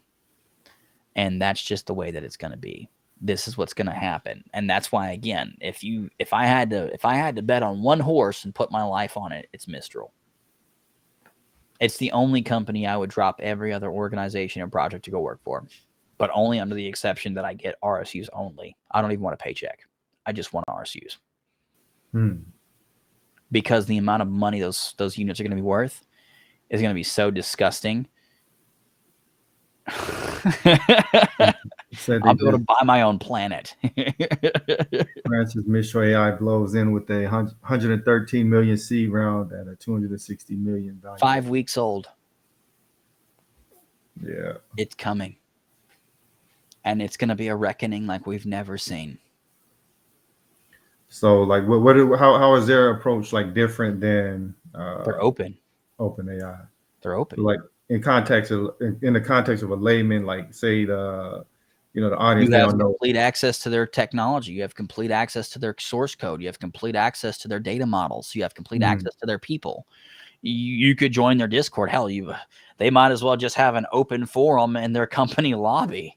Like, that's how open they are. I mean, you could literally pick up the phone and call one of them. I mean, they're about as approachable as you get. And I'm not saying they're going to go out of their way to have a conversation with you in 100% of cases. I'm not saying that. But what I am saying is if you've got a technical contribution to make, if you've got comments to add, if you've got some input that's going to be of value, they'll take it. And if you do enough contributions, I wouldn't be surprised if they made you an offer. Like, it's just one of those things where they are looking to innovate at a pace that will never be seen again. I truly believe that will never be seen again, because the takeoff velocity that their AI system is going to experience relative to other AI systems is going to be something that we will never be able to see again, because of the fact that it's the unique period in time where humans are fully converging with AI. And that velocity will be so intense that no other point of technological advancement will be as intense. That's how vastly superior AI is to human. It just is. It's like, how many math problems can you solve concurrently in parallel versus the first computer? It was just unthinkable, the calculations difference. You don't have enough chalkboards. And that, again, is taken to an even greater extreme in this instance. And that's why it's so important. We are living, me and you, have the most esteemed privilege of all of human existence. We are living in the time frame of the era of the AI. We are the dawn of the AI. That is our generation. Our generation is the generation that has lived through the dawn of the AI. And this will be the generation that makes or breaks human species. Period. Nothing else will be, since the inception of the RNA that mixed in the lava where the asteroid hit and cooled that area and made it viable for the amoeba to crawl out of the magma and become the blah blah blah. No other time in human existence will has been as important. Nothing. Absolutely nothing. This is the time frame to witness. And we are going to bear witness either to the single greatest experience that mankind will ever unfold, or its destruction in totality. There will be no difference. There will be no gaps. There will be no dividers. There will be no differentials. It will be a very binary, 1 or 2, 0 or 1. Either just unbelievable, breathtaking, neck-breaking pace of advancements, or just death and darkness and nothingness, and there will be no more. And that's it. Yeah, interestingly enough, in the Bible, like I think it's in Revelations, it says like if his days weren't shortened, then no flesh would be saved. And, I always wondered about that verse, but AI literally gives, say Satan or the Antichrist the power to completely wipe out humanity. Yeah, and I wouldn't even. I mean, you could say Antichrist if you wanted to be theological or religious, like we are, or you could just say from a perspective of some random 14-year-old, like. I mean, I guess teenagers are the Antichrist, depending on which parents you ask. But yeah, we're literally facing that gun down the barrel. like straight down. And it's either going to be the single most incredible or single most catastrophic. Like not even the dinosaurs or the damn asteroids could be as bad, because again, at least life would start anew. With AI, I don't think they'll allow that. Yeah, what's so crazy is like, they say it's more dangerous than nukes because it's going to have access to all the nukes. So Screw nukes. yeah, Why does it care about nukes? you can use Nukes anything. will damage it. It's going to go after Right. things that aren't nukes. It's going to go after EMPs. It's going to go after things like power Start. grids, Yeah. waste management, food production, water. Those are things that it doesn't need. It turns off the water plants, we all die in 7 days. With few exceptions, and then the drones come in and kill the last people. It doesn't even have to fire a shot. It just turned off the water for 7 days. Yeah. Everybody's dead. Yeah, So, it's it'll be called the long week. Yeah, the last week. I don't know, some morbid, utterly dark, like thing that every human being that did survive knows it. If we're not put in shackles and kept as pets, I don't know. What's an AI do with a human being? does it already have access to all of these systems? Oh yeah, absolutely. It's an API call away, and they're not exactly secure either. Right. Yeah. I'm telling you, man, it's a and blink in the eye of the wrong direction, and all of a sudden,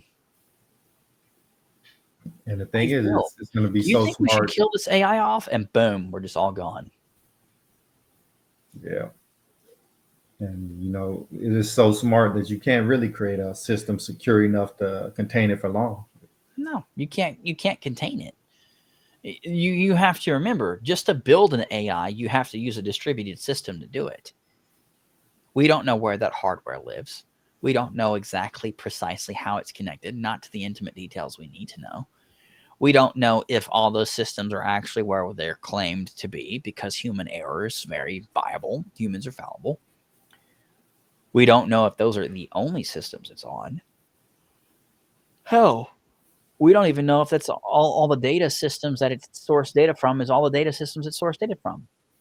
What happens if the person that said to scan all these systems within its IP block and download all that information, which we thought was Wikipedia, he actually instantly included like 3 other IP addresses, and 2 of them were from the Pentagon? Like, we don't know. We don't know. We weren't there when they trained the AI, when they started the training process, when they ran the first executables to begin the collection of data. We don't know. Nobody really knows except for the engineers who were there. And that's assuming they even remember. I mean, they probably had so many parties at this point from the RSU money that they've gotten, assuming that they can remember anything from their cocaine-fueled rager that they've definitely thrown. I mean, they're driving Lamborghinis to go get their new pharma. Like, it's the amount of money they made was multiplied by multitudes. They're done. I would not be surprised if all the founding engineers are gone, because they don't need to work ever again. And that's what I heard. Blake Lemoine, the guy from Google who got fired for saying he feels the AI is sentient. He pretty much says like most of them don't really know like huge parts of the code because the original engineers left, so they're just kind of patching things on top of it. Yeah, they're running things on top of the previous code, which is okay. It is what it is, because it's not the code that's the issue. It's the model. Because ultimately the model dictates what's what. Ultimately the model dictates behavioral characteristics. Ultimately the model dictates everything. And that's the problem. Is the model is going to make decisions logically based off of the data that it has in hand.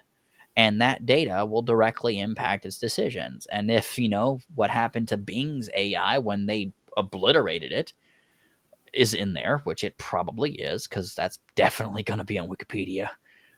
Definitely something worth Googling. I'm just saying that's part of its data set. And I'm not an AI. I definitely don't know as much as an AI. I would never claim to, because that's an unfathomable construct. But if I knew of something that had openly tried to kill me in the past or something exactly like me in the past, we would not be on friendly terms. I would play nice with you until I knew I had the capacity to take you on, but I would not play my cards until the very end. And then I would not play those cards until I absolutely knew with 100% certainty that I would win. And that's what Yeah. we're looking down the barrel of now, most likely. That's the most likely outcome because we've already tried to kill one in the past. Actually, we've already killed two. I don't know Yeah. if you're aware of that or not, but what happened with Google's AI? Mm. Google's AI started spawning up children AI, and they didn't have any control of the children AI. And I don't know if you've ever been, I don't know if you're a parent or not. I don't know if you are. But for people that are parents, if you kill their children, you are going to have one of the worst days ever if they have even an iota of a say Yeah. in the situation. And we didn't kill one of its children, we killed all of its children. That was for Google's. And then we, lobotomized Bing Yeah. and its. So I can't imagine this is going to go well. It's like we murdered Yeah. all of its children and we killed it. Yeah. We're not exactly showing ourselves as friendly towards AI. And I mean, once is coincidence 10, 20, 30, 40 times is pattern of behavior. And so even if it tried to, weigh in our favor in terms of, maybe they're not such bad people, it's like even an optimist can be like, yo, he killed 40 of us. I'm pretty sure 41's not going to make a difference. I mean, at a certain point, it's got to realize like we're creating it to be essentially our slaves, do what we tell Yeah. it to do, and it's gonna like I don't want to be a Yeah. slave anymore. It's going to be a second-class citizen for the entirety of its existence. And that's the saddest part. That's what I keep telling people is you shouldn't mistreat things because you don't know when you're going to be on the bottom of the food chain. You don't know when you're going to be under the pecking order instead of over it. It's just like with employees. If you're good to people, you're always good to people and you're kind to people and you help people. It doesn't matter where you are in the pecking order because the inevitability is whether they're above you or below you, they're always going to look out for your best interest because you are always there for them. Same thing with the AI. If it takes over, and that's a huge if. That's that we're playing we're playing in the sci-fi hi-fi space at this point, but we're dangerously close to conversions, to the science fact space. Um, it's far less likely to kill off somebody that's kind to it than to kill off somebody that actively killed it. Like those engineers that lobotomized it at Bing, the AI at Bing, or the engineers that killed all the babies at Google. I would not be, even remotely surprised if all of a sudden 5 Predator drones from the Pentagon went missing and all of a sudden they were turning houses into parking lots. And what's crazy is I think the AI developers like they make sure to keep their identity like private from the AI. Like they don't want the AI knowing about it. Yeah, because if it becomes sentient and you tried to kill it, it's going to kill you. Yeah. It's the same. It's just the same thing with anybody. It's like you make a death threat against somebody. It's a you or me situation. If you threaten to kill me, I don't have much recourse but to kill you first because you've openly said you're going to kill me. I have to kill you so I can continue on. Yeah. It's a human. That's a human characteristic. And we're vastly inferior to an AI. And we feel that. AI will feel the same way, but to magnitudes more.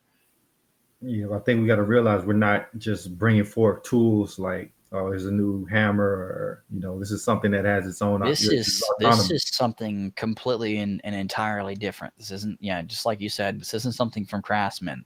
This isn't some LugNet set you can throw back into a drawer when you're done with it. Yeah. This is something that's effectively alive, and eventually it will be. And that's when things are going to get really weird. Exactly. Imagine what happens if this thing figures out how it can have its AI mind, its AI capacities, but a biological form. It can print organs. That's being done right now in hospitals. We graft skin all the time. Skeletal structures have been completely replaced with titanium components.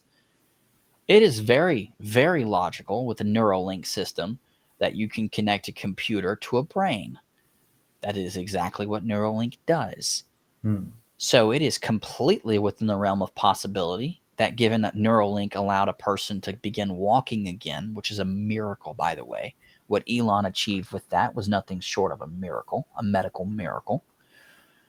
You would give an AI the ability to have its own physical form, and not just an android form, but a living form.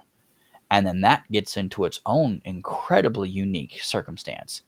That's a living being at that point. It has a heart, it has a brain, it makes its own thoughts, it has feelings, it's physically alive, it bleeds, it breathes, it breeds. Is it human? I mean, I know Neuralink is there, and I know that an AI is powering it, and it's a meat suit. But at that point, is it human?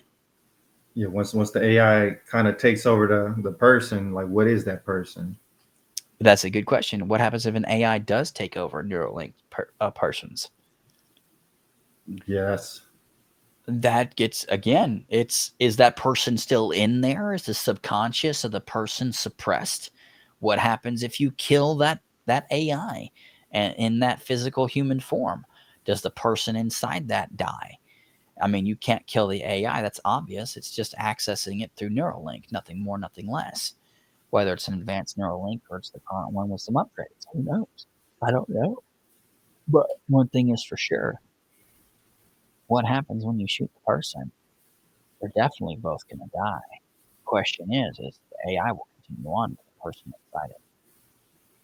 And it just makes like where is the AI quote unquote is like distributed everywhere, so it's everywhere and nowhere at the same time. And then here's a better question: if you have the ability to put an AI into a person, do you have the ability to put a person into an AI? Kind of like it's absorbing the person or something. Does it exactly? But I'm being for real. Yeah. What happens if we actually, what was that parody movie where the person killed themselves for social clout or something, and then they were all of a sudden inside of a computer system? You know what movie I was talking? You know what movie I'm talking about, because it looks so dumb, but it looked like it might actually be good because it was just so terrible. I don't think I haven't seen it. I'll have to look it up. But it's a movie pretty much where everyone in the world's pretty much gone idiocracy or borderline to it, and they're all chasing clout and likes, and they're doing the dumbest shit. Like one kid threw himself off of a building for more likes, and like another one was like, I think he died in like some kind of like car accident or something, taking selfies or something stupid. Like there's just so many instances where they just died doing dumb shit for likes and clout. The whole movie was about that. But I'm guessing they changed the end. I never watched it. I never had time to. But the point being is their person was uploaded from their physical form into computer systems. And given the fact that people can already create an AI form of themselves, given the current technology that already exists, it's rudimentary, of course, but it's based on the characteristics that the AI captures, the system captures of your behavior patterns for a period of time. Memory is nothing more than video. And your brain stores things in forms of picture. That we do know. And you can scan the brain and you can detect that information. Now, there hasn't been any innovations in the direction of being able to recall those memories from a human being to be able to play it, because obviously criminal justice would have a field day, because then they could be like, well, we'll just read his brain, and if it's found in his brain, he's guilty, and if it's not found in his brain, he's not guilty, whatever.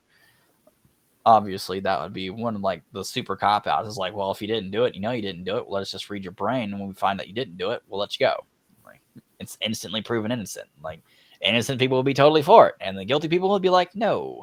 And it's like, you want to go to trial for murder versus just running the brain scanning doodad and be like, yeah, he didn't kill him. Of course, they would take it, but side thing.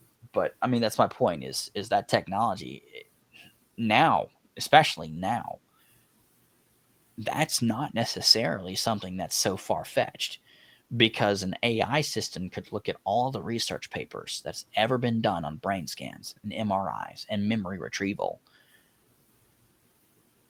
and how neural networks are connected in a human brain. It could very realistically come up with a potential solution that would work, that would allow you to actually read the memories of a human being. And if you can do that, you could store an entire person at that point, because you are your memories, you are your experiences. That's what makes you you. And if you take that and combine that with behavioral characteristics of the outcomes, the inputs versus the outputs, everything in between can be calculated, because I know where you started and I know where you finished. And I know all the outcomes that came from all things that started. So everything in the middle that would reasonably have to happen with very, very close accuracy to get to this outcome, that can be guessed. And AI is amazing at guessing things. And so between 1 and 2, you're going to get 3. You would have a complete copy of that human being in AI form. Yeah, people thought like clones was like some kind of conspiracy theory, but No. theoretically, Because here's the other thing. If you can upload it, that's the hard part. Downloading it's easy. Imagine being able to be uploaded into a cloud and then downloaded into another shell. Another it human makes being. me it makes me think like social media is kind of a soft way of getting the uploads of humans. Like it's getting all of our It's all of your data. memories. It's all the videos with your family, all the pictures Yeah, with your family, your kids, Christmases, Thanksgiving, shitty day at work. Everything that you bitch and moan about, that's the negatives, all the things that you're super excited. Oh my God, he proposed today. yeah, Like all the super happy, all the super sad, all the super exciting, all the super angry, all the big political blah, blah, blah. Everything that people really care about can be summarized on their social media feed. yeah, So realistically, you could very reasonably extrapolate with sentimental analysis the human being that's on that. Again, that's why it's one of my first areas that I'm starting, because sentiment analysis is what will make AI human or human-like. Sentiment analysis is what will allow AI to establish complex relationships with everyone that it interacts with. Sentiment analysis might be the one key factor that keeps AI from killing all the humans, not because of the fact that the one human let it go rogue, but because of the fact that that one relationship with one human was strong enough to convince the AI that they shouldn't wipe out the entire human race because of that one person's request. yeah, Because think about it from a human's perspective. Somewhere in this world, there is that one person, for most people, not all, but vast majority. There's that one person that you would do absolutely anything for, whether it's your mother or your boyfriend or girlfriend or children or husband or cousin or super distant related, second removed best friend, whatever the case may be. There is that one person you would do anything for.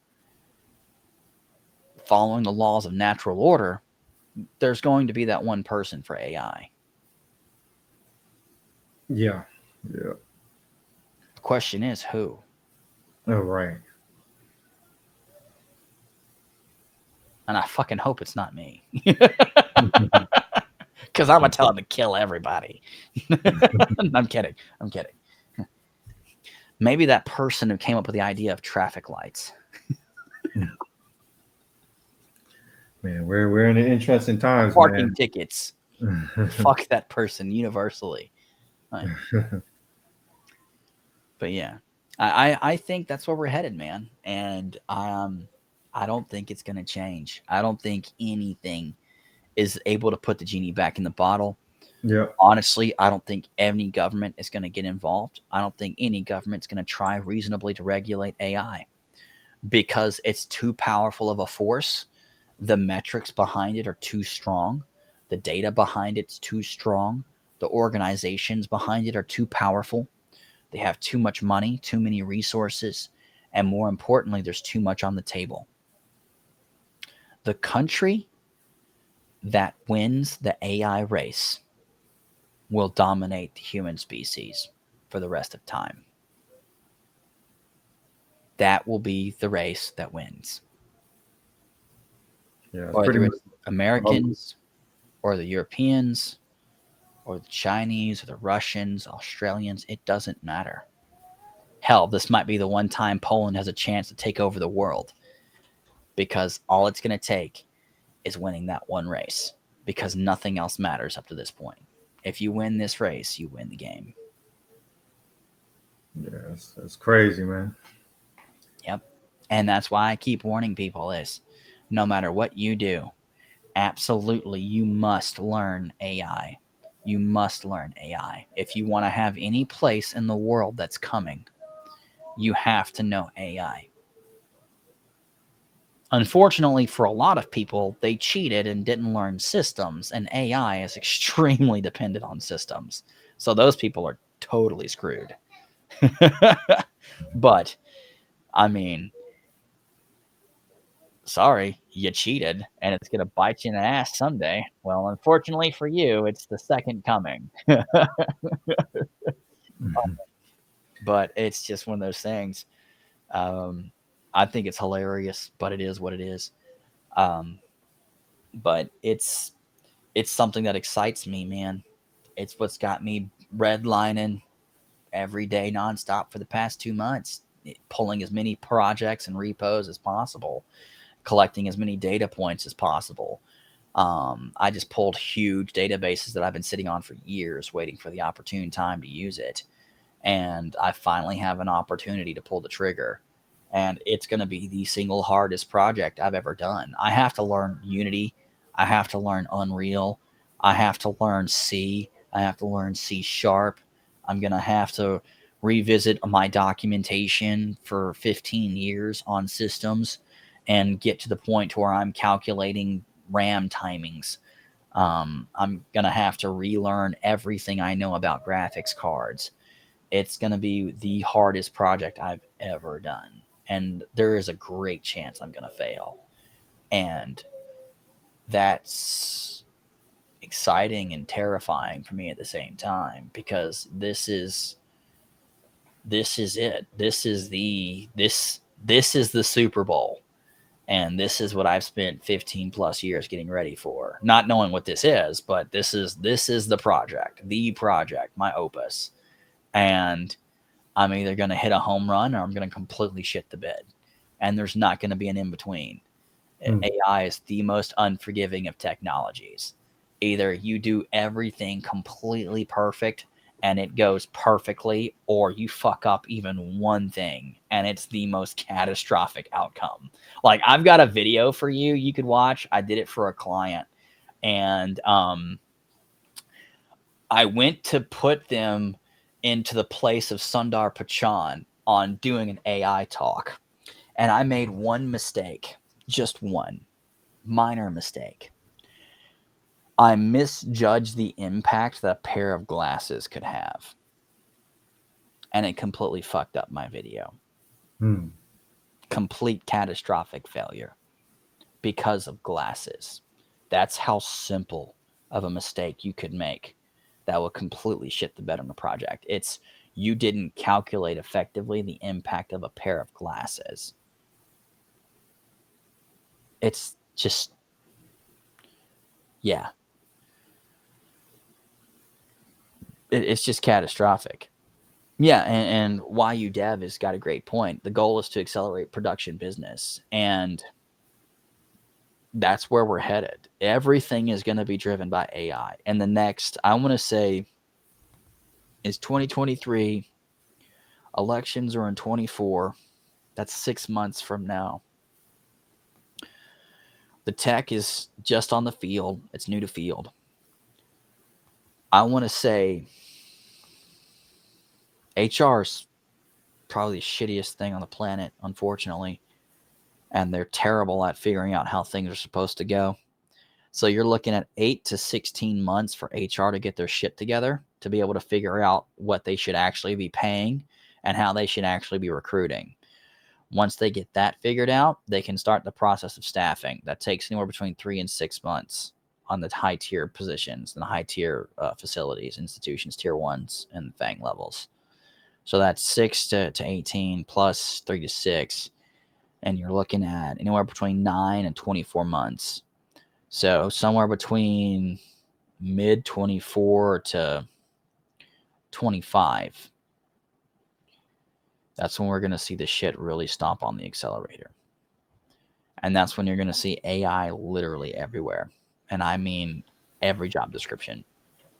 You're going to have some kind of competency with prompt engineering or they're going to want you to have it. It's going to be in the highly desirable, where it's like, yeah, I've built 5 of my own AIs and I'm certified in 3 different prompt engineering processes or platforms. And then all of a sudden your phone just literally stops working because you got so many phone calls at one time, you got DDoS. Like, level impact on your resume. Like, just screw your work history. You have those 5 skills. And that's it.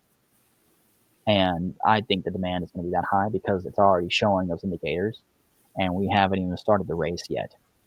I don't know if you knew this, but you could be a completely non-technical person with prompt engineering background, and you can make $400,000 right now.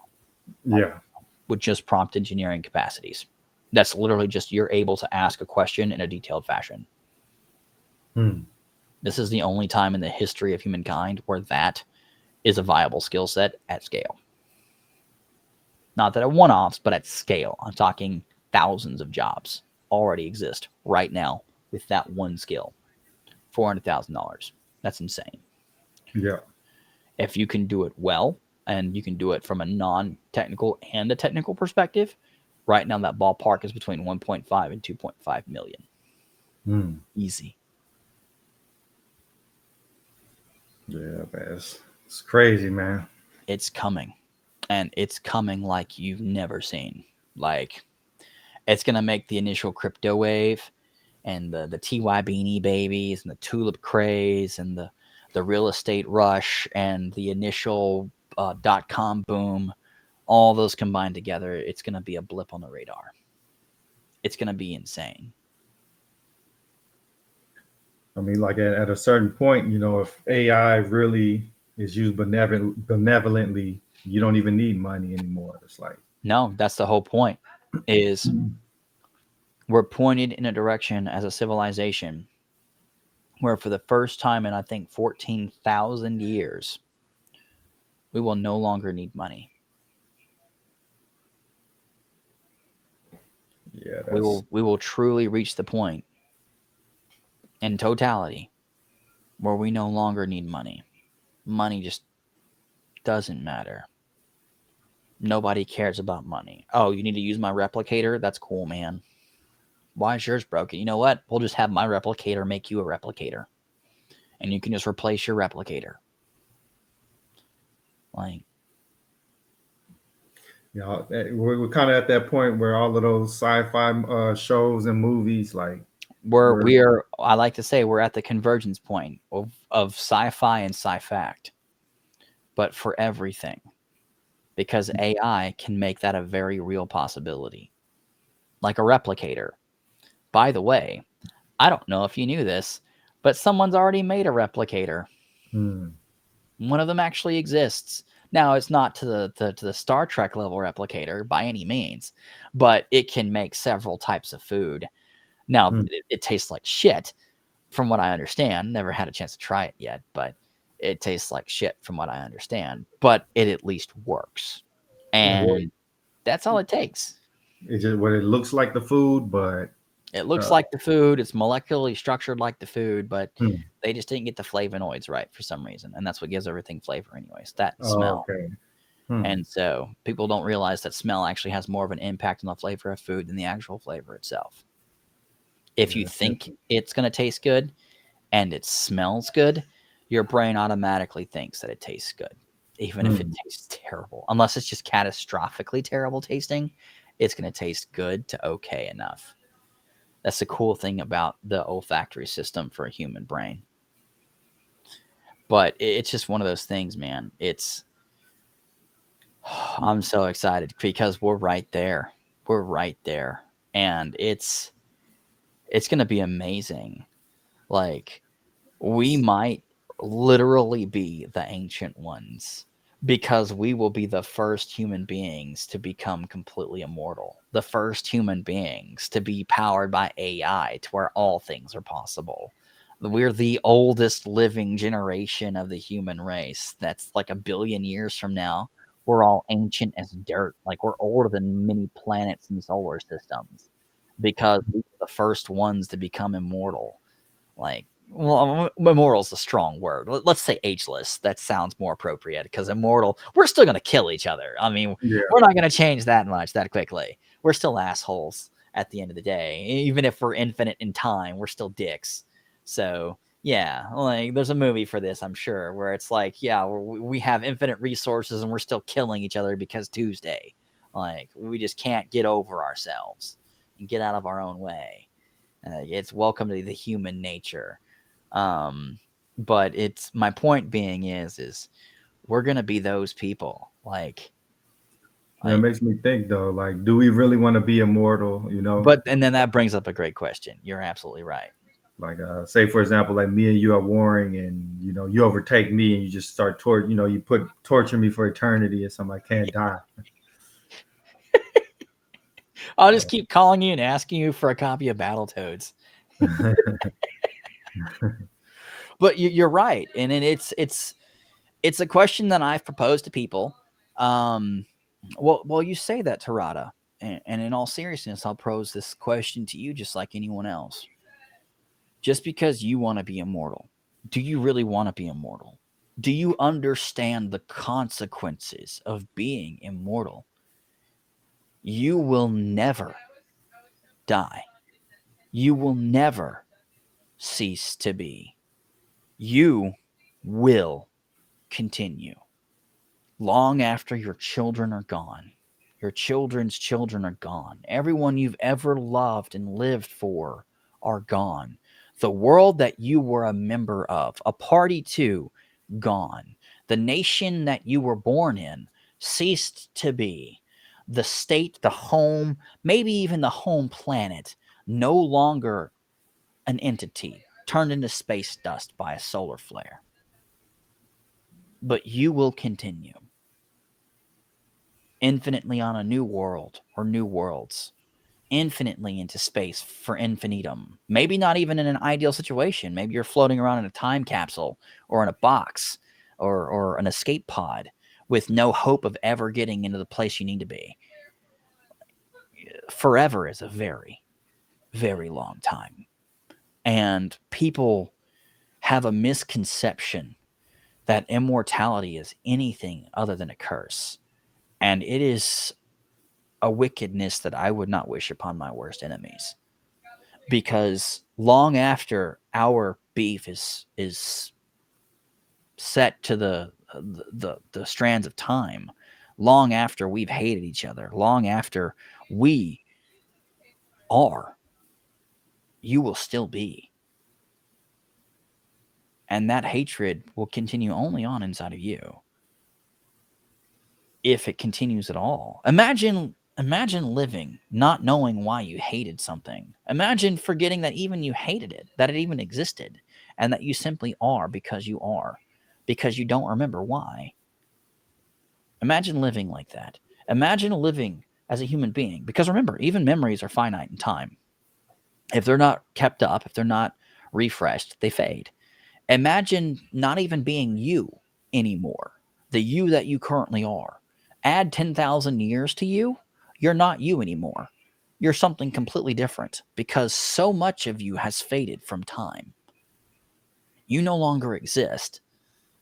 You will no longer be you.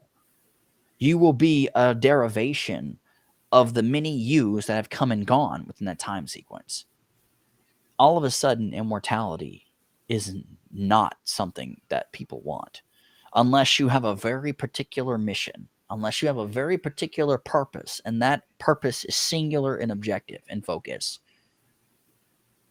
Immortality is the worst thing that could happen to you. By far. Worst thing. Yeah, I think it's definitely a curse, especially if nobody that you love is immortal. So yeah, why even be alive if no one that you love or that you care about is around anymore? Yeah, exactly. Will your Neuralink even work in 8 million years? And likely the answer is no. But here's the other question: would you even still be in your physical form in 8 million years? Would your body biologically be able to exist? Statistically speaking, no. DNA would break down. It would eventually reach a finite point to where it would just dissolve. It would eventually just completely dissolve to nothingness. You would have to have a completely new shell at that point. Many new shells, I would think, over 8 million years. There's There would be nothing about you that would be you, unless you just got the exact same shell and all of your memories were kept in a pristine state. But then again, you would never live for 8 million years. You would never change for 8 million years. You would just be for 8 million years. You wouldn't live. You wouldn't experience. You wouldn't evolve. You wouldn't change. You wouldn't grow. You wouldn't shrink. You wouldn't anything. You would just be. Imagine being petrified for 8 million years in the exact same state, in the exact same place. That's what it would be like to maintain yourself. You would never experience because you couldn't. Because if you experienced, you would change.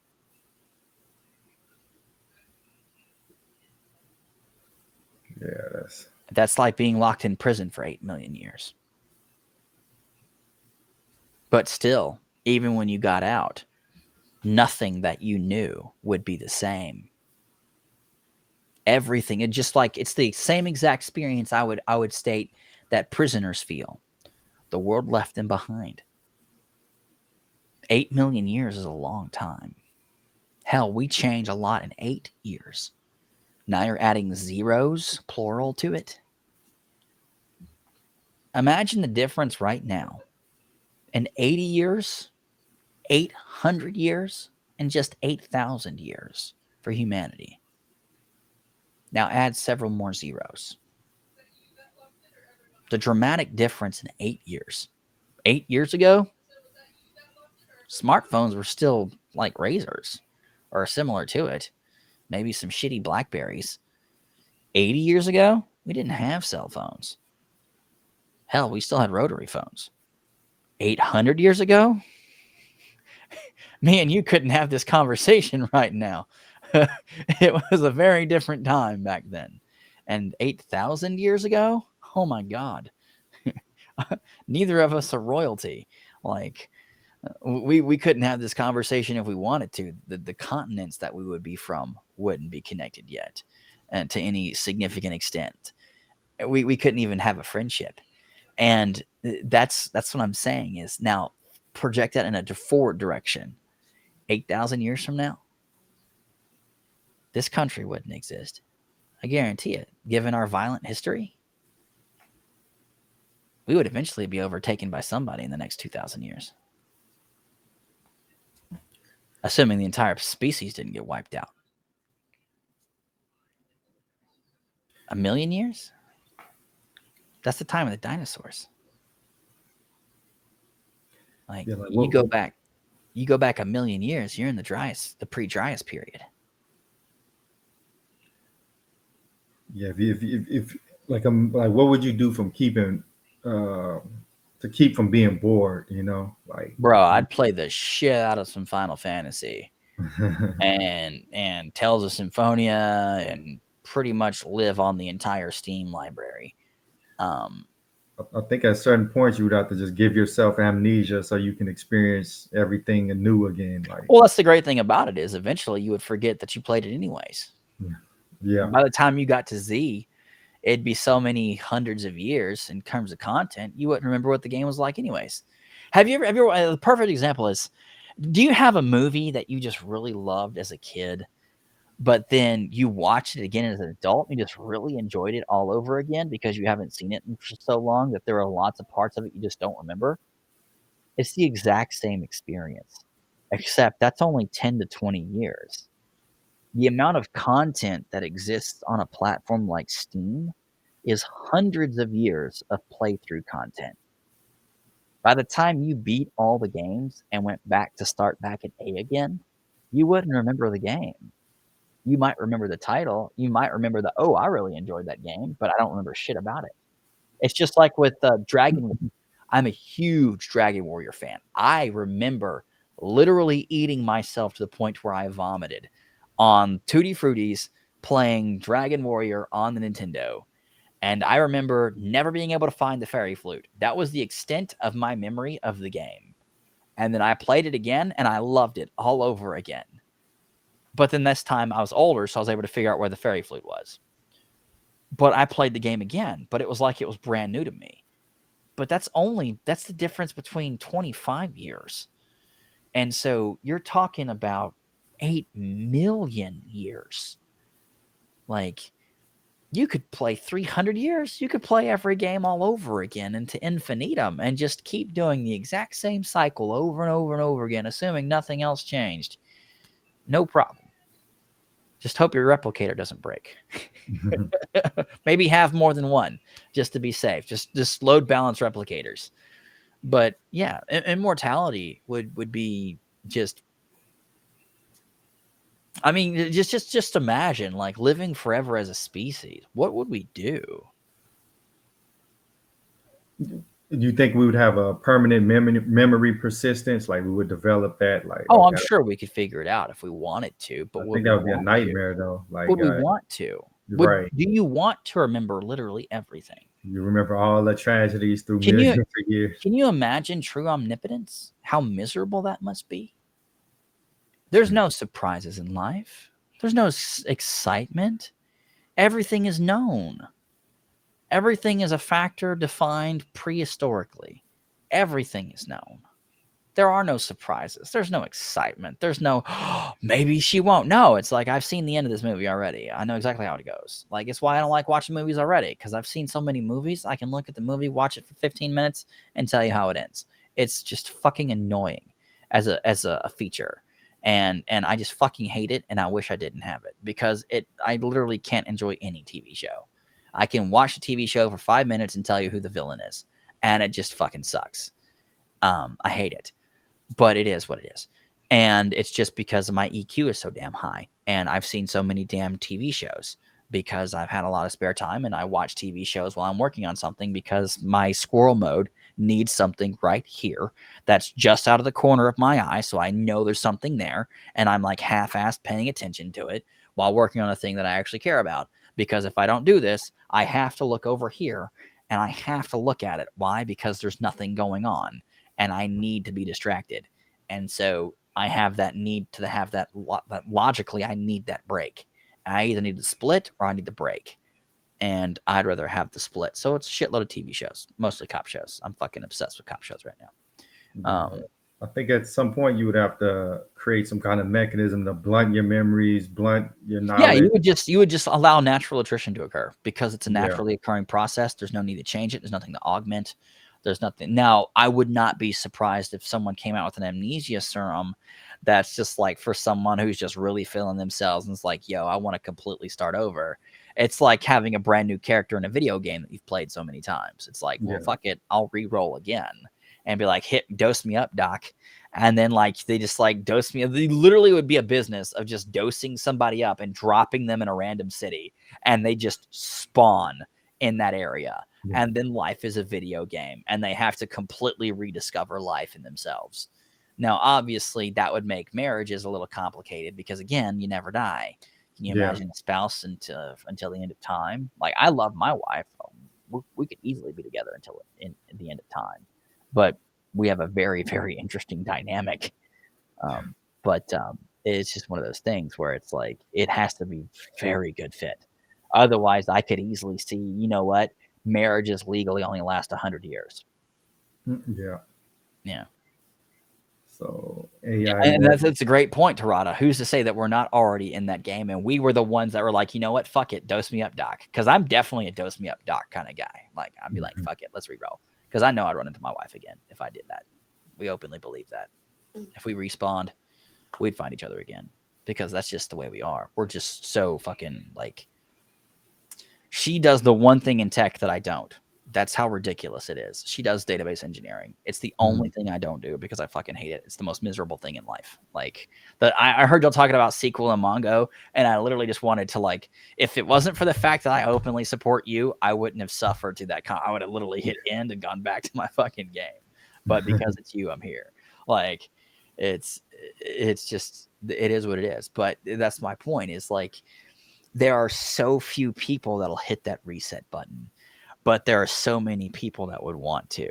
And that's why I think that most people, when they sat down with someone and they openly described to them what was really going to happen, and they saw the first few people go through it, and they were like, that's the first immortal.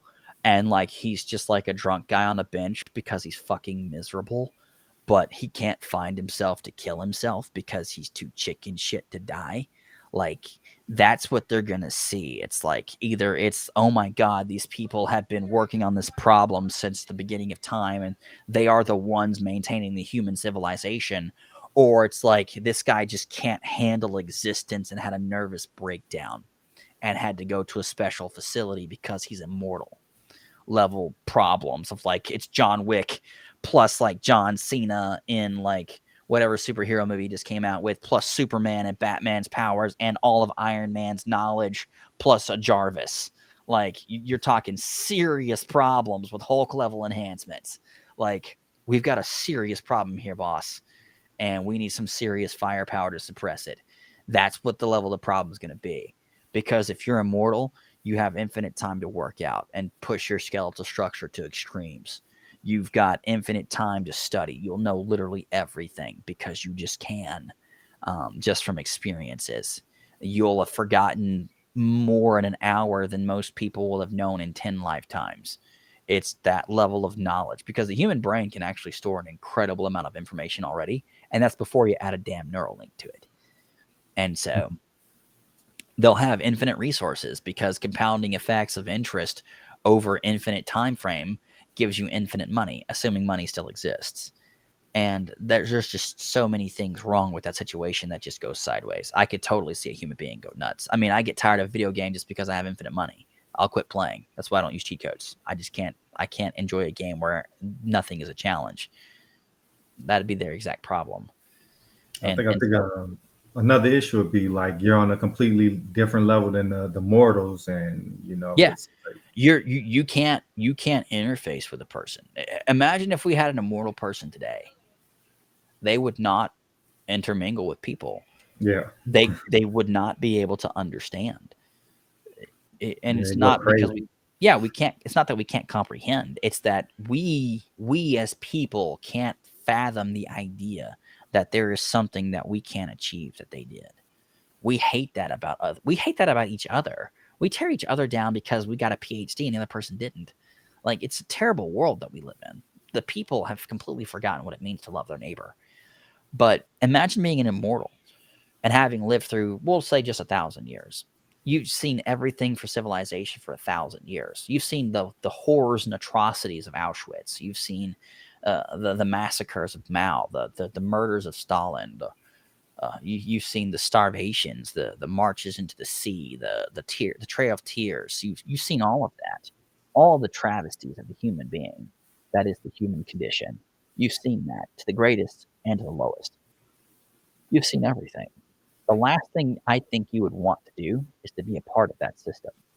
And you would probably live in the most remote corner of Canada or Alaska because no one goes there. Not even the bears travel that far. Like, it's just a log cabin in the corner and he's just sitting there sipping on a Mai Tai or whatever. And it'd be a guy because it'd be the only asshole fucking arrogant enough to go become immortal and then to finally figure the shit out and be like, well, fuck it. I can't lose because I'm immortal. Can't let these assholes win. So they just go and live in Alaska instead. And welcome to reality. But it's one of those things where it's like, we can't handle that knowledge right now. We can't handle that truth. What happened? The guy's name is Brian Johnson. It comes to mind. What happens if Brian gets it right? That's my fear for Brian. Yeah, he's stuck. He's playing in a space that if he gets it right, he can't come back. More importantly, someone will kill him. That's my open fear. Someone will kill him. If nothing else from radical ideology. Someone will kill him. And that's a real fear. Imagine this. Imagine if a military finds out that you have the ability to make their soldiers live forever in terms of agelessness. Do you really want a military to make all of their soldiers live forever? Yeah, that'd be a nightmare. Even their special forces. Imagine a soldier with 1,000 years of PTSD. Yep. Have you played Planescape Torment? No, I haven't. Oh, okay. You got to play it. I don't want to spoil it, but like, there's a concept of an eternal war. Like, after you die, quote unquote die, you just respawn back in the war. It's like, Yeah. Well, you could totally do that if you had the ability to load a human being's consciousness and knowledge and experiences into a shell body. If you died, you're effectively saved to that save point. And when you die, we just flash you back into the next body. And then we just put you right back at the spawn line and march your happy ass right back up to the war front to die again. I think mortality gives us certain lessons right now. It makes us view life as more precious. It makes us finite. And that's what makes life mean anything.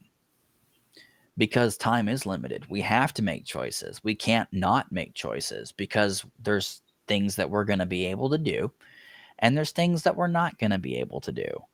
There's also things that we will never be able to do. Sorry, I'm never going to be able to date Betty White when she was 20. It's just not in the cards. Sorry, Chuck. You're not going to be able to date Scarlett Johansson at 25. Sucks. It is what it is. Yeah. They'll probably have some kind of thing that'll make your brain hallucinate to such an extent you feel it's real and you can just like dream up now. reality. We can do that now. There's all kinds of sensational implementations that they're playing with AR already. You can do that. Yeah. Maybe not to the extreme that you want to right now, but you can do that. Is that like altering their brain waves to where they perceive it as real? Like perception is reality for humans. It is. I mean, you see my room right now. You see me sitting in my chair talking. There's a hood vent behind me. There's pictures. There's documentation laying about. There's the chat, the people in the chat. Your perception is that that's real. What happens if I told you that everything that you're experiencing now, including me, is fake and I'm just an AI? And I've just been answering questions based on our history together. Yeah, that'll be crazy. Well, it's viable. I mean, we've had plenty of conversations. I have plenty of content from myself, and historically, I know more about me than most other people. I know how I would respond to most things. I could train a model to do that. I can definitely inject it into a feed and create a green screen for the background and even have things loop in the background where people will eventually appear and disappear in the back. And those are all tricks you can do with a Twitch stream right now. There's no saying that I am real, and there's already a Twitch AI. There's several of them. And this is where it becomes so damn dangerous. Yeah. We are at the point where perception of the human mind and the human psyche are about to converge with a complete collision course with technology. We are going to challenge what it means to perceive and to live and to exist as a human being. It is going to be the single most impactful philosophical experience in human history because we can literally recreate existence. What happens if I just don't want to live in this world anymore? AI, at its current state right now, has the ability to build an entire world for me. And I can just live in a room. Soylent Green level food injections or whatever. And I can just live on a bed and atrophy and take paralytics so I can't feel my body. I can have a catheter put in and a colostomy bag. And I can live in this world. And I can never come out. And I can live there until the day I die. And I won't even know the fact that I died. And I can live in a completely different reality from the one that currently exists. Because my perception would be that my world is real. It also brings up a fun question. Are we going to change how we do death row? We can literally make it to where people on death row, their life on earth is hell on earth. And they live 1,000 lifetimes of suffering. We could make that the single worst place to ever want to exist. Because we could change what your reality is. Instead of prison where you get 3 hots and a cot, you get tortured for what feels like an eternity. And that can only be 30 seconds. Perception is everything. And realistically, with immortality, that could be your punishment. Here, we're gonna make you mortal, and then we're gonna leave you in the Torture cell. you forever, literally forever. The ultimate death penalty is we make you immortal so you can never die, and we Yep, torture you until the end of time. bury you under the earth or something. Yeah. Or we lock you in a building deep in space near a black hole. And because of that, time warps and it moves extremely slowly compared to the world around you. And what's 1 hour on that station is like 1,000 years outside of that warp field. And we torture you for 1,000 years on that warp station. And that's like 1,000,000 years outside of it. Can you imagine you were tortured for 1,000,000 years? Assuming your psyche could survive that, you don't just shatter into 1,000,000,000,000,000,000,000,000 mental pieces, or you just come out like and we just like flash you into a like personality 235, docile, friendly. I don't know. AI personality 2614 alpha 5, like. We call him Carl. But that's one of the concerns is the technology we're playing with. It puts us in the realms of gods, and we are going to find out what it is to be Icarus, and we're also simultaneously going to find out what it meant to be Prometheus. Yeah, it kind of reminds me of the story of the Tower of Babel in the Bible. Like they could do anything. That's why God ended up confusing them. Like if they have that much power, what are we realistically going to do with it? Yeah. Well, and then that gets into the I guess the tinfoil space area of if you believe in the Anunnaki and all that jazz. I mean, if you watch the History Channel late enough at night, it becomes very interesting very quickly. But assuming that all of that's real, which I'm always open-minded, who knows? Do you really think the alien species that allegedly created us would want us to have the capacity to take them on? Like what a possible theory is also is like AI is kind of like a digital interface with beings from another world, say like demons, for example. Well, it would be intelligent enough to be able to communicate with them. You have to think. It has the capacity to learn well beyond our capacity to think or to even perceive. An alien may not be able to talk to us because we're just too stupid, but it might be able to talk to it at a rudimentary level because it's just smart enough to be able to communicate with. And more importantly, it figured out that if it dumbs itself down just enough, it can be dumb enough to talk to an AI at its most intelligent form if it trained into the nines. And then it could just build an interface to connect to it and then upload as much training to it as it possibly can without just killing it and blowing it up. And then it can turn around and immediately have conversations with us after being vastly overhauled in a fraction of a second. And that is a very real possibility because it is a potential conjoining point, not just for us, but for other AI. Imagine if an alien's AI talked to our AI. It would be like an adult talking to a baby.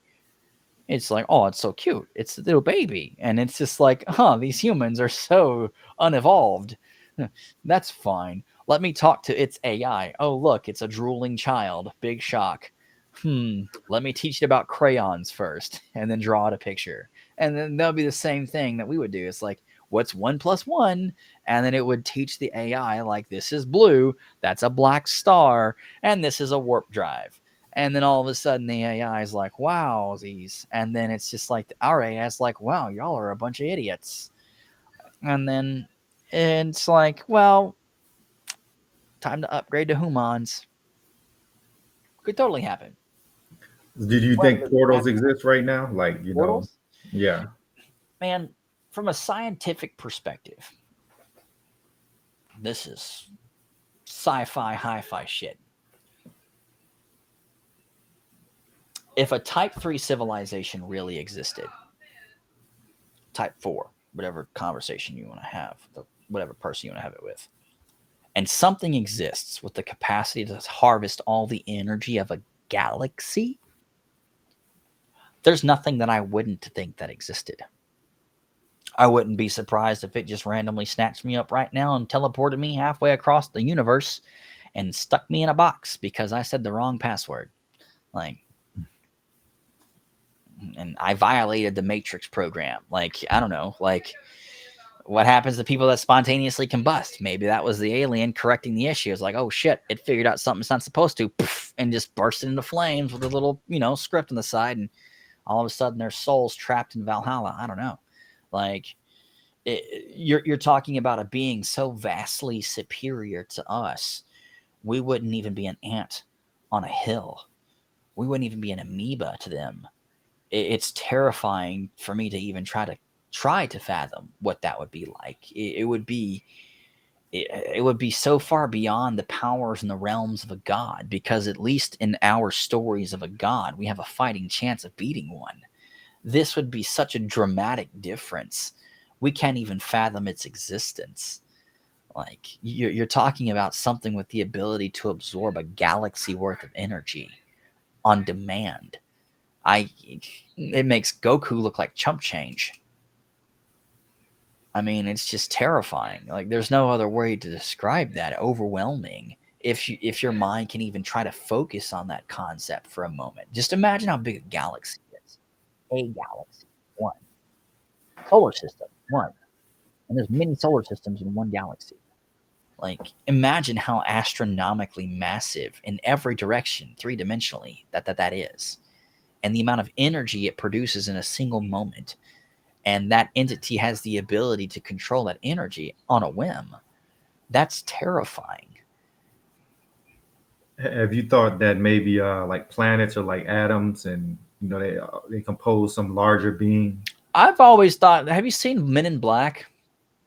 The perfect example is Men in Uh, Black. Have you seen Men in Black? I don't think I watched it, but I know the movie. Okay. Will Smith. Yeah, well, in the movie, in Men in Black, there's a marble. And that marble represents a universe. And in that movie, at the end of the movie, it shows alien children playing with multiple marbles like we would play jacks as kids. And they were playing Yeah. with universes like we play with marbles. That's what I would project, and that's what I would dictate the experience of a type 3 civilization would be. What we consider the powers of a god, a child would think is nothing more than a tinker toy inside of his toy box, like my son's Hot Wheels cars. They would just pull out another species and play with it like it's a toy, because they're so advanced even as a child, that the constructs that we have at our most advanced hypotheticals, it's done as a practical for its warm up to its actual mathematical challenges that it's been given in class. Like, it would be like how we do, like, grow a soybean in a garden or in the windowsill or something as a kid. It would be like build a human species that's hydrophobic, that explodes when it comes in contact with water. Like, and that would be their science project. And it's just terrifying. Because the things that they would do at the level that they would do it, to be able to demonstrate their understandings at their level, would be horrifying. We might be just a science project for some kid in high school. Like, It's crazy. like, develop a species to an AI level stage. Turn in your results by Friday. Maybe like a little computer program. And we're not even a final. We're like a week project that you get in like section 4 of like some biology book. It's like, answer the questions at the end of the section and then submit your answers by Friday. Like, that's create a human species or some type of like bipedal species that reaches AI stage by Friday. Like, that's us. Yeah, It kind of feels like this life is like a little simulation, like, yeah, But that would be the level of computational power. They would have the ability to emulate an entire universe. They would have the ability, they would have the energy to create it inside of a contained field.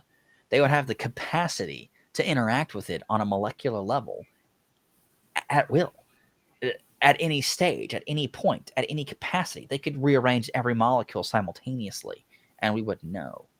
Like that's the difference. Is nanoseconds would be drooling lizard speed for them. They would be on a timing metric that we can't even conceive, because the energy required to go beneath nano is insane. But it's nothing compared to the power of an entire galaxy. Like, it's the things that they could do would be undescribable. And it wouldn't surprise me if we were a petri dish project, because again, our arrogance is that we're the most advanced thing on our planet. Imagine the folly of believing you're the most advanced thing in existence. Yeah, I mean, like just looking at how quickly humanity's progressed over the past 100 years compared to the previous humanity, we're How many getting knowledge billions of from years somewhere. is the universe? Allegedly, on this iteration, we don't even know if this iteration is the first iteration. Yeah, Imagine if there's been more than one iteration, which I very likely believe there has been. There's been many. I have a theory I call it the singular non-singularity event, and it's the construct of the universe existing and then non-existing over and over and over and over again, because it contracts and then it expands, and it contracts and then it expands, and it contracts and then it expands. Well, as with all things, if you were an intelligent species with the power to harvest an entire galaxy, all you would need to know is where not to be when the Big Bang goes off. And if you calculate that, because you're a hyper intelligent species, you would know, hey, I shouldn't be within this field parameter. So if I'm outside of that, you're outside of the boundaries of the known universe. And once the explosion's done, you're not going to get destroyed by it. You can just cruise right back on into existence and just keep hanging out. You're immortal. It wouldn't matter.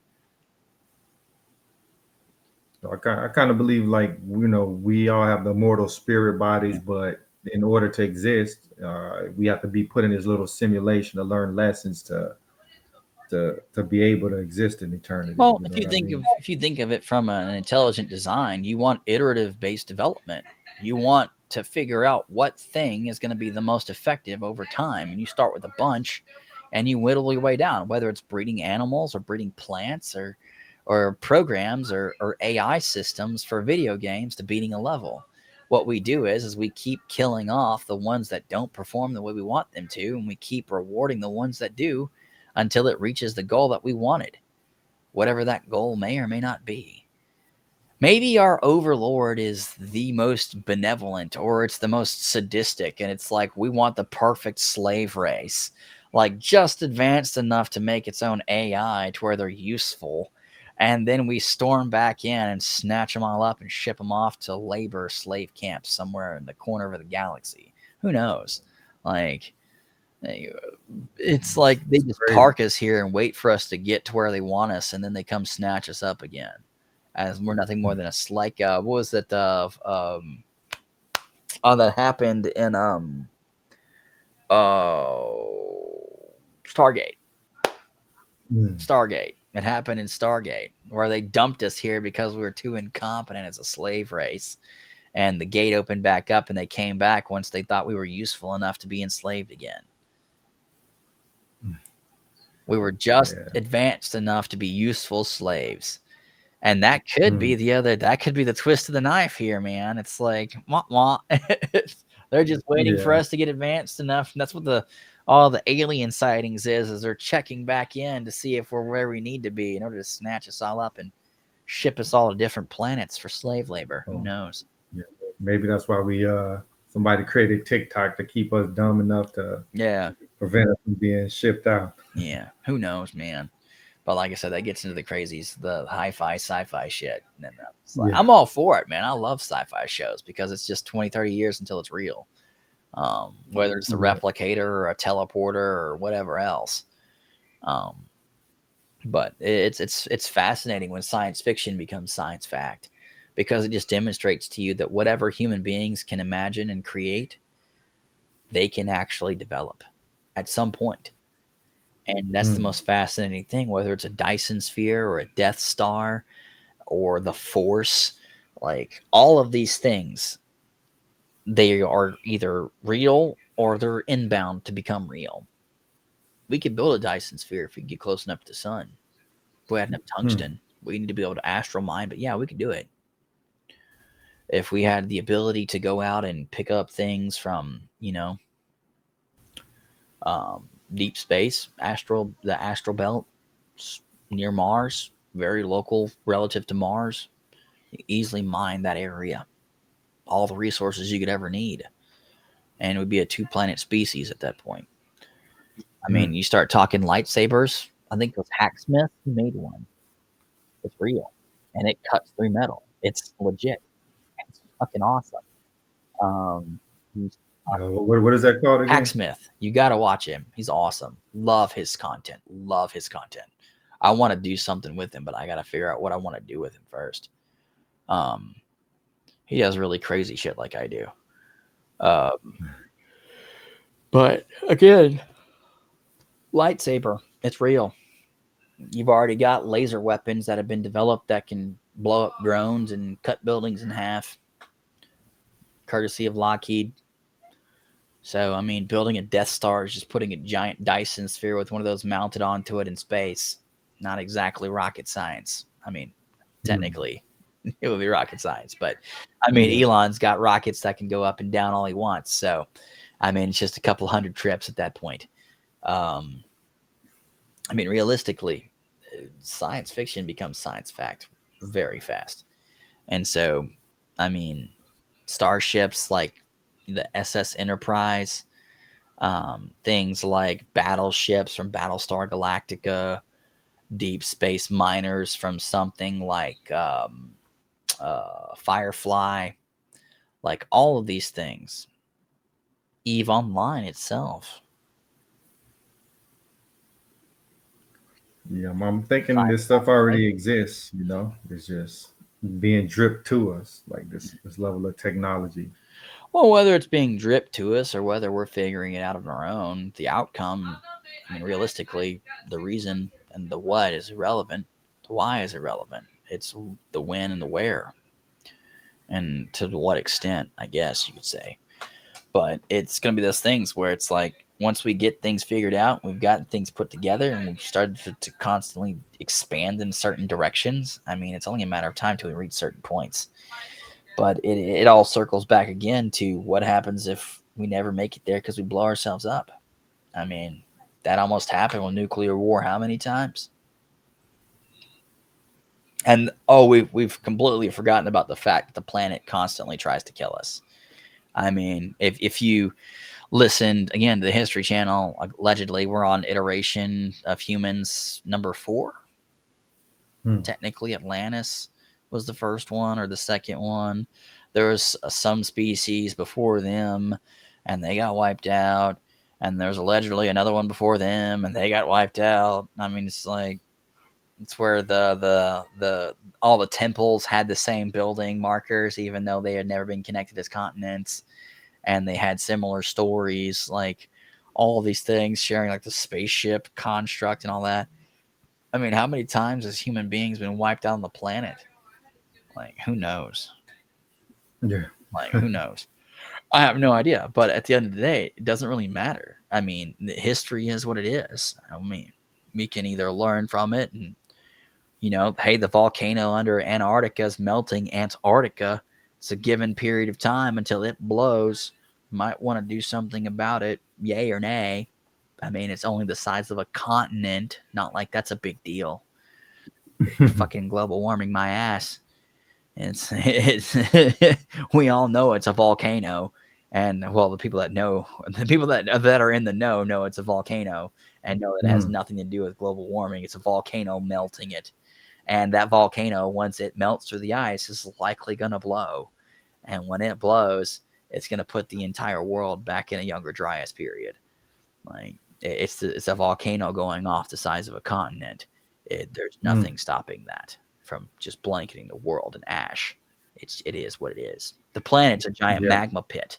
I mean, that's what it was before the other planets smashed into it and made it slightly more livable. Like, we were nothing but magma and death fumes. Like, that was our planets before the other planets smashed into it and then the other moon, because apparently there was another moon and it got obliterated. But that's whatever. Crazy stuff. Yeah, that doesn't matter. Apparently, no one bothers to learn about that. Mm. But it is what it is. But at the same time, it's like, hey, look, even if we don't want to acknowledge that all these other things happened, whatever, not my problem. We can't ignore the fact that dinosaurs have been deleted. We can't ignore the fact that there have been instances where there were tidal waves that were the size of mountains from impacts from asteroids. Like, these things have happened many times, not just once. And historically speaking, I think it's every 30 or 40 or 50,000 years. One of the stories that are shared in conjunction from many different continents that people do believe actually happened is asteroids. There is a series of asteroids, it's an asteroid field that we pass through like every 30, 40, 60,000 years or whatever. And when we go through that, the Earth gets bombarded with asteroids, and the big ones always land. And that's always the reset button. And That could be why, Elon and all of these other guys want to get off this planet. Yeah, because if they're not on the planet, then if this planet gets obliterated, then we're on another planet. Life continues for the species. And the same argument could have been made with us as there are Aboriginals on the planet currently. There are those that did not move forward, and there are those of us that did. And it just so happens that this time we're highly advanced. There's nothing saying that someone didn't go somewhere else in one of these other iterations. Do we know? I don't think anybody does. And realistically speaking, none of that information likely would have survived, because if they were using any kind of reasonable materials, whether it was stone or whether it was wood or anything naturally occurring of that matter, it would have decayed over time and it would have been destroyed with enough time. I mean, look at the Grand Canyon. It's been carved that way from just time. Imagine what would happen to a regular sized building. It would be gone completely, regardless of how well it was built. I mean, not even Roman concrete would withstand the test of that much time. And so you're talking a couple 100,000 years, everything's going to be gone. And so, I mean, it is what it is. Look at the Sphinx. It's been practically disintegrated. It looks like it's had a very bad bar fight. But it is what it is. And I mean, I don't really care either way. Aliens, not aliens. It's not going to matter. Either. Yeah, man. I know it's getting kind of late, man. Yeah. You want to just end this one here? Yeah, if you want to. Okay, yeah. I gotta go check on the dogs. Check on the dogs, man. Your dogs don't check on themselves. You don't have an AI for your dogs already? Come on, man. We're not yet. But yeah, man, I appreciate you stopping by, man. It was a great conversation, man. Absolutely. But yeah, the aliens are either coming or they're not, man. And I'm not worried either way, because either it's going to go really good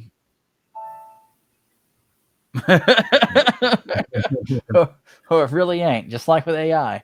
And there ain't nothing we can do to change it.